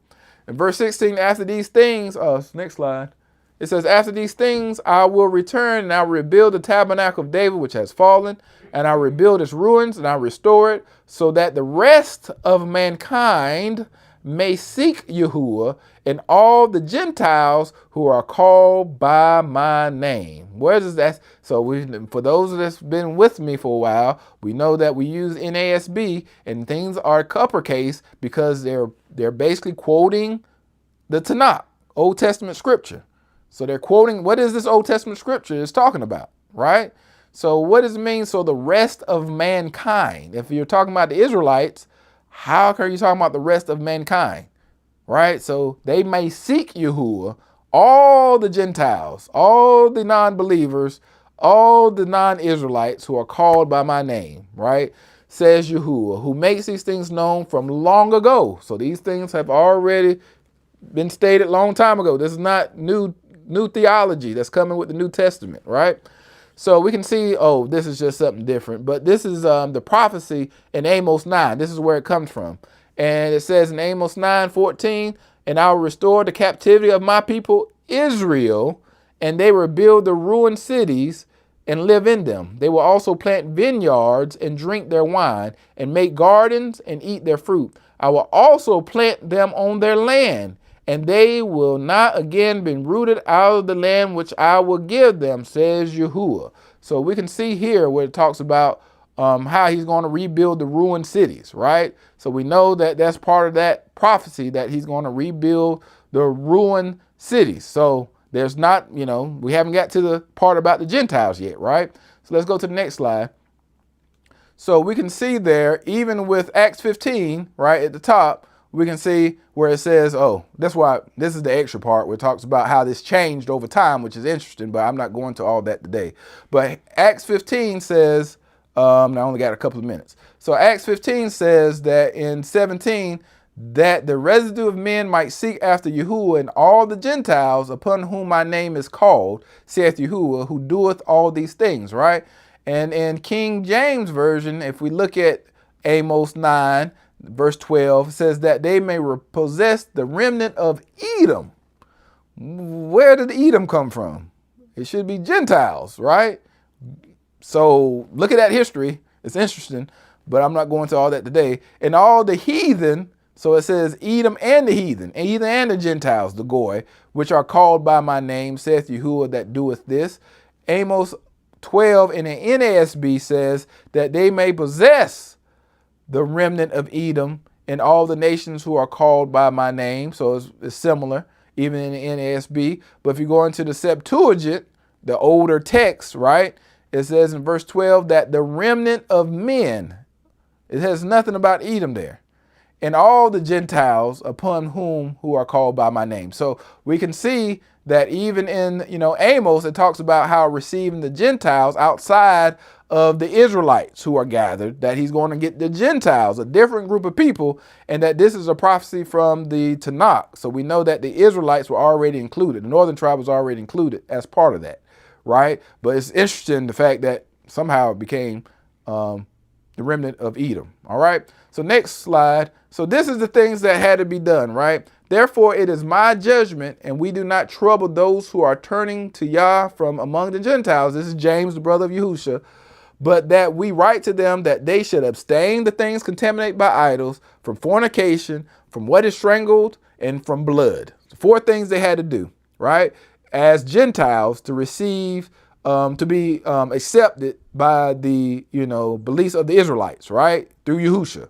For Moses from ancient generation has in every city those who preach him, since he is read in the synagogue every Sabbath. Saying they're going to learn the rest of it, because remember, they don't have the internet. They don't have easily attainable Bibles. It's expensive to write that stuff by hand. So they had to do these 4 things to show that they were committed, right? To abstain from things committed by idols, paganism, pagan holidays, right?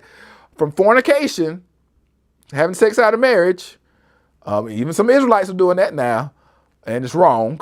From what is strangled and from blood. Those are the 4 things that had to be done by Gentiles to be accepted of receiving Yahusha. So are those 4 things happening now? We see people just eating whatever they want to eat. They, it don't matter. Fornication, you can still fornicate and be a part of the church, right? You can still practice paganism. You can eat, people talking about, is it acceptable to eat blood in Christianity? Can you eat blood? I've seen, over in Europe, I think it's Britain, they eat blood puddings and stuff. Is that right as a Christian? Can you eat blood pudding? Can you eat, people talk about it's okay to eat pork. Can you eat rat as a Christian? Is it okay to eat Christian rat? We know it's wrong. People say it's nasty, but when it comes to, we got to understand, what does that mean based upon Yah's word? He created some animals for you to eat, some animals to clean the earth. That's what he said. It didn't change through Yahusha. Yahusha didn't make roaches okay to eat, right? None of that stuff you're still not supposed to eat until now.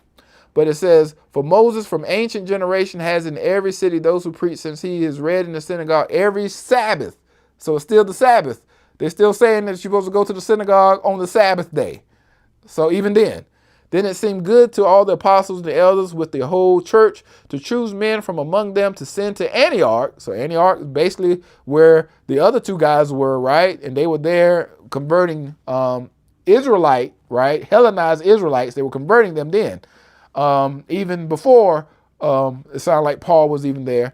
But it says to send to Antioch with Paul and Barnabas and Judas called Barsabas and Silas, leading men from among the brethren. They sent the letter by them, the apostles and the brethren who are elders, to the brethren in Antioch and Syria and Sicily, who are from the Gentiles, greetings. So he's writing to these Gentiles, these non-Israelites, to tell them to do these things, right? Don't eat things from blood, idols, strangled animals, these fornication. These are things that's basically in the Torah, right? It's like a small part of the Torah that they're telling them to do until they understand more of the Torah, right? So now, we got to make sure, to ask, are Christians doing at least these 4 things? Are they even doing that, right? If not, we got a problem.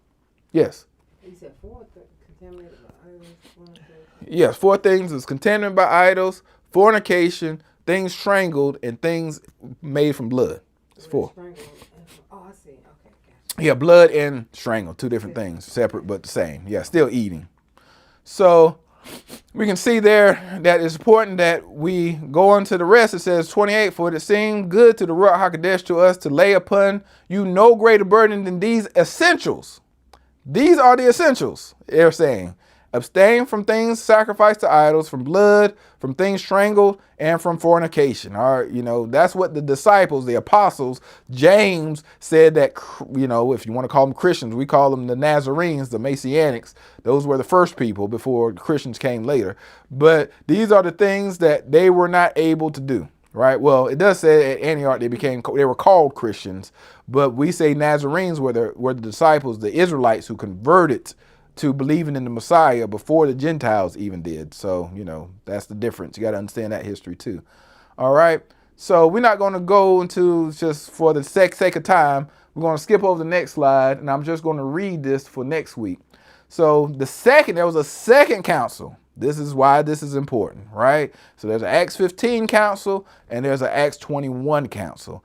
And I'm just going to get straight to the point. Let me see. Let's go to verse 23. It says, therefore do this that we tell you. We have 4 men who are under a vow. Take them pure. This is basically the disciples telling Paul to do this, right? Well, let's go up some. It's going to be hard to do this. But verse 21. And it says, and they have been told about you that you are teaching the Israelites, or the Jews who are among the Gentiles, to forsake Moses, telling them not to circumcise their children, nor walk according to the customs. What then is to be done? They will certainly hear that you have come. Therefore do this that we tell you. We have 4 men who are under a vow. Take them, purify yourself among them, pay their expenses so they may shave their head, and all will know that there is nothing to these things which they have been told about you, but that you yourselves also walk orderly, keeping Torah, the law. But concerning the Gentiles, the non-Israelites who have believed, we wrote, having decided that they should abstain from meat sacrificed to idols, from blood, what is strangled, and from fornication. So this is the difference, right? So it's one thing was the Gentiles that was believing that didn't have Torah, what they were telling them to do in light of the Messiah, versus the Israelites, right? One law for many different groups of people of how it's actually being fulfilled. So that's why Isaiah 56 was so important to read, because he's breaking down, even Yah is breaking down who are the different people and how they're going to come about. He said the Israelites are going to be the people, going to be an established nation, but he said he's still going to bring Gentiles a different way, strangers and other people a different way, but he said those who still keep his commands and those who keep his Shabbats, even if they're Gentile, if they're Israelites, if they're eunuchs or whatever. So that's why that is so important. So next week, y'all willing, we'll break down that too and start getting into some of the things that Paul actually said, and how that's so important to understand that connection back to the law, right? Okay, any questions? No. All right, so let us have prayer. Turn to Jerusalem. Thank you, y'all, for all the things you've done. We ask you to just continue to open up our eyes and our hearts. Help us to be the established people by being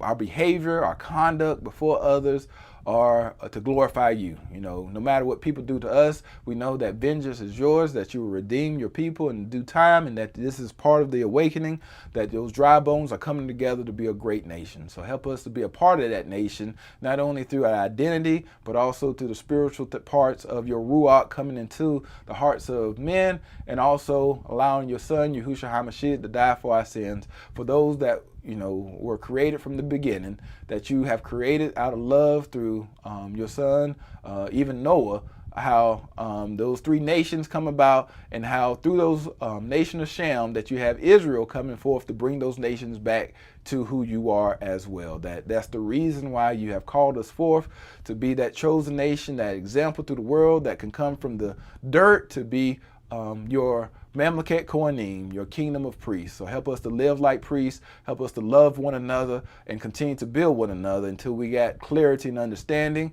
For For you are the heart, you are the judges of the heart. You know what we're going through. You know what those who are still struggling with this understanding, what they're fighting with. And we ask you to just to help break through and help us to all understand, become that one people who love one another throughout the four corners. We love you. We praise you. We ask you to bless those who are going through sicknesses in their bodies, in their minds, in their spirits. We ask you to just break any strongholds of past hurts and situations. We ask you to open up doors for the future of those that's going through situations financially, or even looking for the right person to live for. You don't want us unequally yoked. So we ask you to just to bless us in all kind of ways until we come together as prophesied, and that your will shall be done on this earth. We love you. We praise you. Be with us until we're able to meet again. In Yahushua HaMashiach's name we do pray. Hallelujah. Amen.